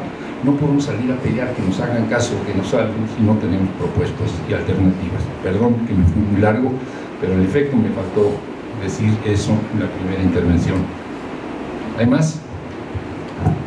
Sí. ¿Se oye? No se oye. Por favor, sí se oye, no se oye. Gracias. Gracias, doctor. Una pregunta nada más. Hemos revisado un poco, tenido la oportunidad de revisar un poco el Plan Nacional de Desarrollo 2019-2024, y hemos notado, ¿no?, que hay un gran parecido entre las políticas que se intentaron implementar en Brasil, en Argentina. Sin embargo, sabemos, ¿no?, lo que ha pasado con estas políticas, ¿no?, con los gobiernos. Sabemos lo que pasó con Lula, lo que pasó con Cristina, con Dilma. Entonces, ahora también un poco con Venezuela, ¿no?, por el interés principalmente por los recursos, tanto naturales como humanos. Sin embargo, cuando trastocamos los intereses económicos o de aquel grupo que tiene el poder económico, pues pasa esto, ¿no? Inclusive hay también en el país quienes apuestan o están apostando o esperando en qué momento este nuevo plan de desarrollo fracase. Hasta partidos políticos, ¿no?, que están esperando que fracase porque no son de la misma corriente. Entonces, este tipo de plan que se implementó en Argentina, en Brasil, pues iniciaron en su momento bien, ¿no?, pero no se llevaron a cabo en el tiempo. Entonces, este parentesco, la pregunta va a esto de que se parecen mucho entre el plan de López Obrador. ¿Cómo aseguramos nosotros de que no se vaya a repetir la misma historia de lo que pasó en esos países y vaya a pasar, por ejemplo, en ese sexenio?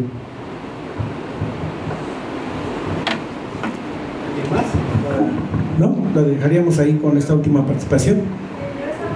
Nada más desde su perspectiva, ¿cómo considera las consultas en las decisiones que se toman en el gobierno? Las consultas.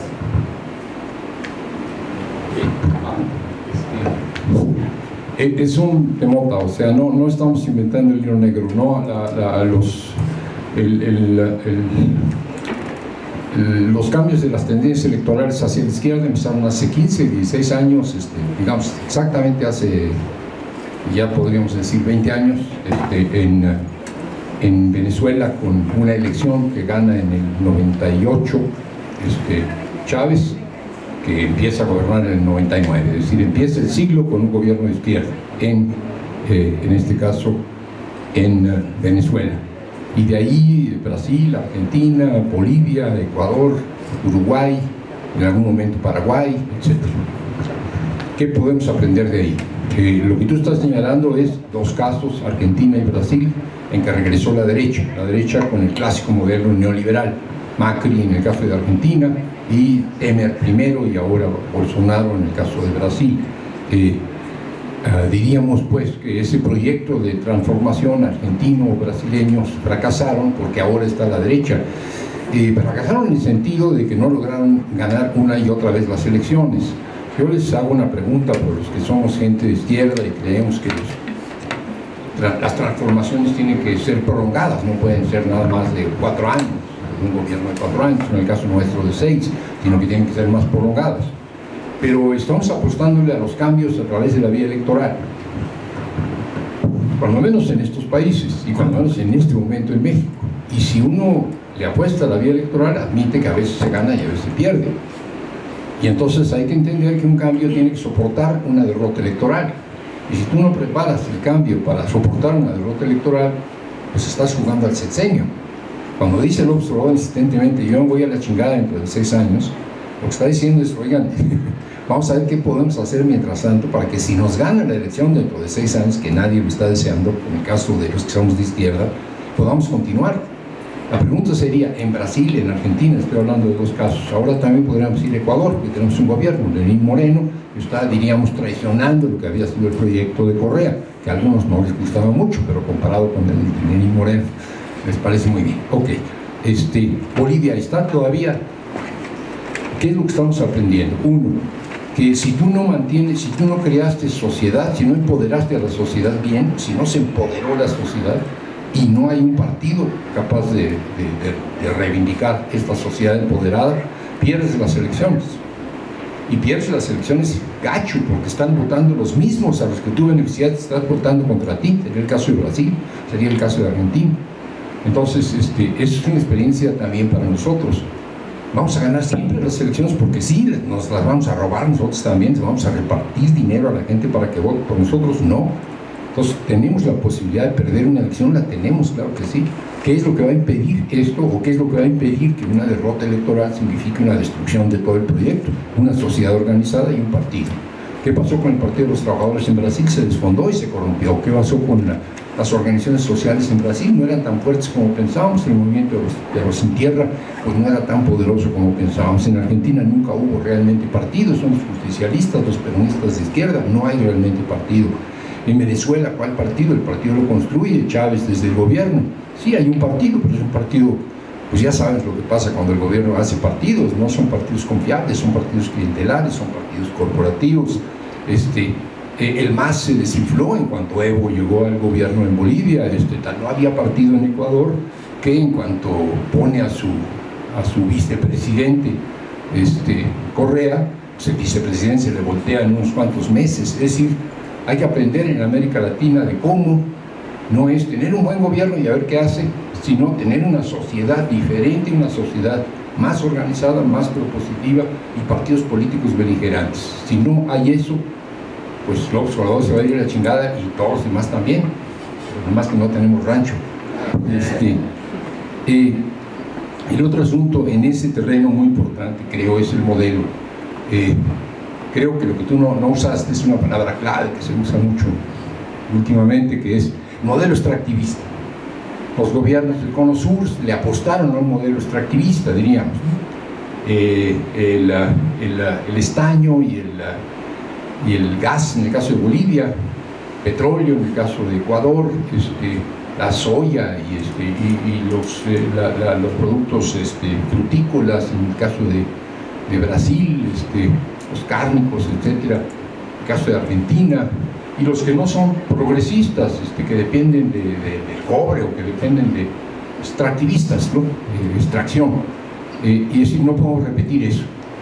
La extracción le sirvió durante los precios internacionales de las commodities muy altas, o sea, cuando la soya estaba muy cara, cuando el petróleo estaba muy caro, cuando el gas estaba muy caro, cuando los metales estaban muy caros, para que estos gobiernos que recuperaron estos sectores pudieran redistribuir y mejorar el nivel de vida de la gente. Eso no es poca cosa. En Brasil fue espectacular, en Bolivia sigue siendo importante, en Ecuador fue importante, en Venezuela lo fue, en un extremo de petrolización, ¿no? Se estaban regando petróleo para que la gente tuviera mejores ingresos, eso era insostenible. Eso no se puede sostener, ¿no? Es cierto. Pero México no somos un país extractivista, porque no tenemos que extraer, o sea, alguien pensó que somos extractivistas porque vamos a vivir del petróleo, está tonto, no hay tal. México somos un país maquilador, es diferente. O sea, nuestra economía se sostiene sobre la base más bien de la maquila y no de la extracción. Vean ustedes cómo va la minería, el pobre de la REA va a haber que ayudarlo, porque la REA y la Goldcorp y todas estas, las transnacionales y las nacionales, están perdiendo dinero. No están perdiendo dinero, están ganando menos dinero de lo que estaban acostumbrados a ganar, porque se cayeron los precios de los metales, ¿sí? La extracción no es la clave de nuestra economía. La clave de nuestra economía es un sector industrial, armador, exportador hacia los Estados Unidos, fundamentalmente Estados Unidos, automóviles en gran medida, motores, etcétera, electrónica, y de esto vive nuestra economía, de esto y de los servicios. Es peor, estar exportando productos naturales es malo, estar exportando la sangre, el sudor de nuestros trabajadores mal pagados es peor, o sea, los trabajadores, los y las trabajadores de las maquiladoras. Necesitamos cambiar ese modelo, no podemos seguir así, sobre todo porque Trump nos quiere fastidiar, o sea, quiere poner impuestos a las exportaciones de maquila. Entonces, ese modelo es insostenible, sin duda, pero México es un país mucho más diversificado en su economía, o sea, es posible que salgamos del bache. Y termino el comentario en algo para mí es complicado. En Brasil, en Argentina, en Ecuador, en Bolivia, en Venezuela, en Uruguay, en Paraguay, entraron gobiernos de izquierda en un periodo de ascenso y de crecimiento de las economías y de altos precios del petróleo, de las exportaciones agrícolas, mineras, etc. Nosotros estamos entrando en un periodo de depresión de la economía y de caída de los precios. ¿Cómo le hacemos? Pues creciendo económicamente. ¿Cómo le vamos a hacer para crecer económicamente? Ahí sí no encuentro respuestas. Ya dijo Andrés Manuel, ustedes créanme, vamos a crecer al 6% en balance al final y vamos a llegar al 4%. Bueno, no está fácil, no está claro y no hay ejemplos, o sea, Venezuela, Argentina, Brasil, etcétera, fue en momentos de ascenso la economía, no en momentos de descenso, y tuvieron inversiones extranjeras fuertes y tuvieron créditos fuertes. Eran momentos en que también China estaba en expansión y le interesaba el petróleo, y le interesaba el gas, y le interesaba la soya. Estamos en una coyuntura diferente. Entonces sí, esta es una reflexión importante, pero no nada más en el sentido de no hay que repetir las derrotas, sino que hay que saber aprovechar lo que sí les salió bien hasta ahora. Mi versión optimista es que a Temer le fue de la patada y está en el bote, en la cárcel, pues, para ser técnicos. Que a Bolsonaro no le está yendo mejor, está yendo bastante mal, y que difícilmente Macri y el macrismo van a volver a ganar en Argentina las elecciones, y a lo mejor las gana Cristina Kirchner, lo que quiere decir que la derecha no llegó para quedarse. Espero, si me explico. Y entonces tendremos otra vuelta a la izquierda con otras experiencias, y ya para entonces México no estará observando ahí nada más qué pasa, sino que ya estaremos jugando en la cancha, ¿no? Más o menos así lo veo yo, para ponerlo coloquial. Y las consultas, a ver, hay una batalla que se ha dado desde hace muchos años, que es la del reconocimiento que los pueblos originarios son los pueblos originarios. Es decir, que este continente estaba poblado por pueblos que estaban aquí antes de que llegaran los conquistadores, que estaban aquí antes de que se fundaran los estados nacionales. Y estos pueblos originarios, que son anteriores a la fundación de los estados nacionales, estaban aquí antes de que México fuera México, o Argentina fuera Argentina, o Perú fuera Perú, tienen derechos territoriales y derechos culturales y derechos políticos, que estos tienen que ser reconocidos. Y es una batalla larga, y no empezó en el 94 con el STLN, desde los años 80, en que venía la conmemoración de los 500 años, se empezó a discutir seriamente qué estamos conmemorando, estamos celebrando algo, no hay nada que celebrar, esto fue un genocidio, etc. Bueno, y ese derecho, el derecho que los pueblos tienen, se estableció en ciertos convenios internacionales, en el artículo 169 de la Organización Internacional del Trabajo, que México firmó. Por lo tanto, en México los pueblos originarios tienen ciertos derechos reconocidos, y estos derechos tienen que ser respetados, y estos derechos hoy se expresan, entre otras cosas, en el derecho a ser consultados cuando un proyecto, el que sea, puede afectar en sus territorios, en economía, en su gestión de cualquier índole. Y esta es una consulta que tiene que hacerse. Pero es una consulta básicamente defensiva. A lo mejor voy a meter en líos, pero a ver si logro transmitir la idea.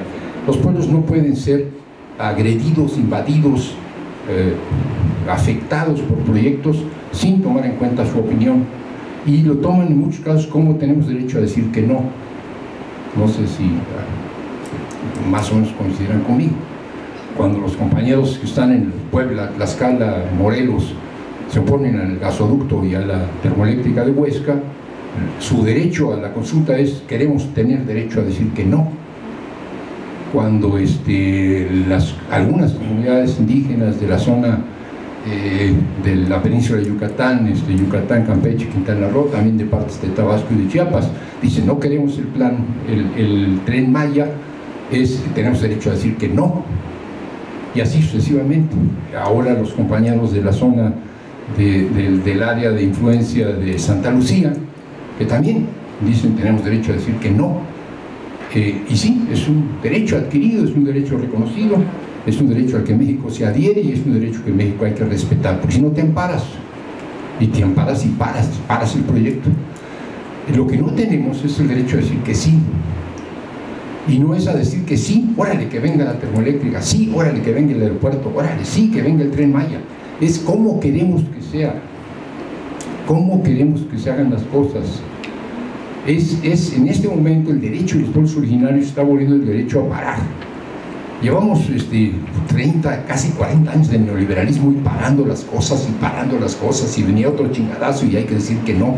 Hemos aprendido a ser resistentes, estamos en la resistencia, ustedes desde que nacieron. Yo ya no me cosía el primer hervor, pero llevamos 30 años en la resistencia de los chingadazos, y antes también resistíamos.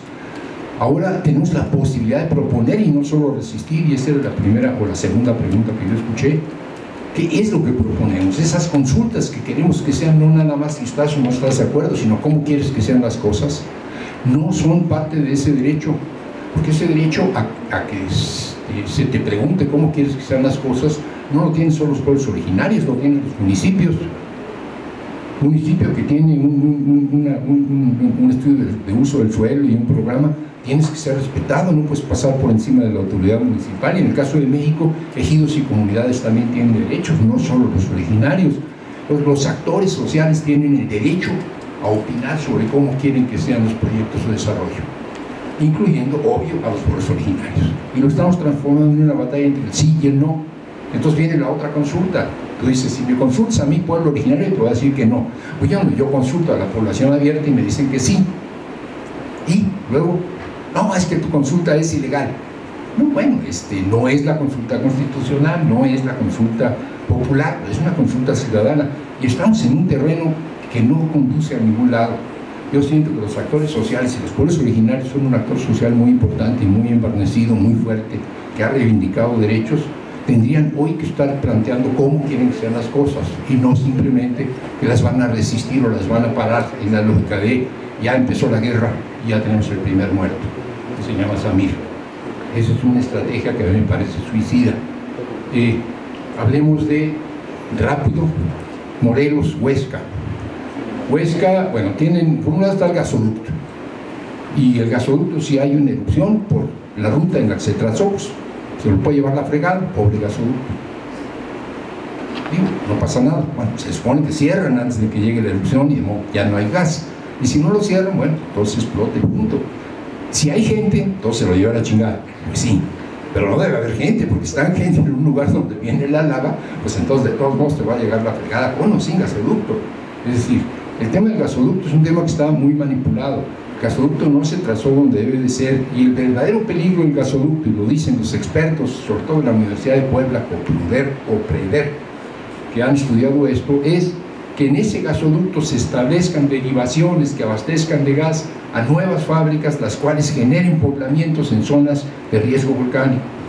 Entonces lo que ellos dicen es: este gasoducto puede colaborar a que se llene de población, o sea, que se genere población en zonas de riesgo volcánico. No hay que permitir, es difícil sacar a la gente que está en zona de riesgo volcánico, no hay que favorecer que entre más, eso es completamente lógico. Pero eso no tiene que suceder a menos que se promueva. En este momento el gasoducto no representa un riesgo mayor por el hecho de pasar por zonas eruptivas. Y el otro tema es el tema del agua. El tema del agua para enfriar una termoeléctrica que requiere agua, sin duda. Y hoy el agua que se está utilizando, el agua que se utilizaría es agua tratada, no es agua que venga del río, es agua que viene ya de Cuautla y que está siendo utilizada por, dicen ellos, 6.000 agricultores, no sé cuántos.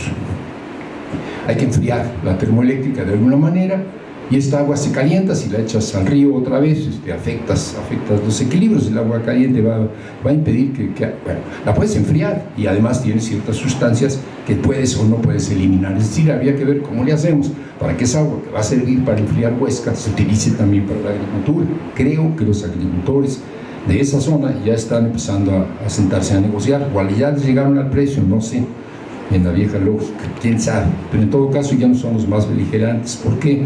Porque están utilizando agua por canales no revestidos.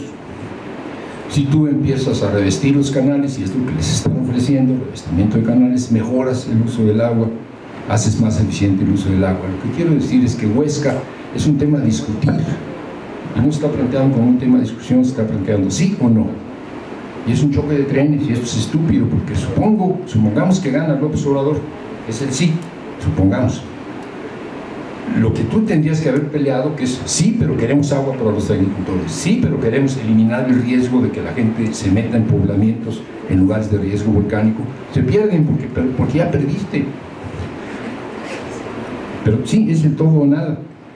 Algunos decíamos, pues no les resulta muy simpático, que frente al tema de si se iba o no se iba a hacer el aeropuerto en Texcoco, nosotros decíamos, pues no hay que hacerlo en Texcoco, pero si se hace en Texcoco, de todos modos, el plan B es hacer un proyecto de desarrollo que impida la especulación, o sea, la nueva Santa Fe. Era plan B, teníamos plan B. Pareciera que no hay plan B. Pues necesitamos el plan B, necesitamos cómo incidir las organizaciones y los pueblos originarios en decir cómo va a ser. Vamos a tener quizás una propuesta o algo así que se va a llamar algo así como el Tren Maya para los mayas. O sea, cómo el Tren Maya podía ser en favor de las comunidades mismas. Pero no vamos a lograr eso si el planteamiento es el choque de trenes es el todo o nada. Bueno, ya me extendí muchísimo. Creo que hay que consultar, creo que la consulta es la única forma, pero no preguntar si sí o si no, sino sentarse a ver cómo queremos que sean las cosas. Es mucho más largo, mucho más complicado y mucho más productivo. Gracias, ya está acabando la población aquí, entonces creo que ya. Gracias. Para dar un aplauso y agradecer la presencia del doctor. Desde luego agradecer a todos ustedes su asistencia también a este evento. Creo que es muy importante que la universidad se vaya introduciendo de alguna manera en la definición, en la implementación de las diversas políticas que comprenden esta cuarta o quinta transformación, ¿verdad?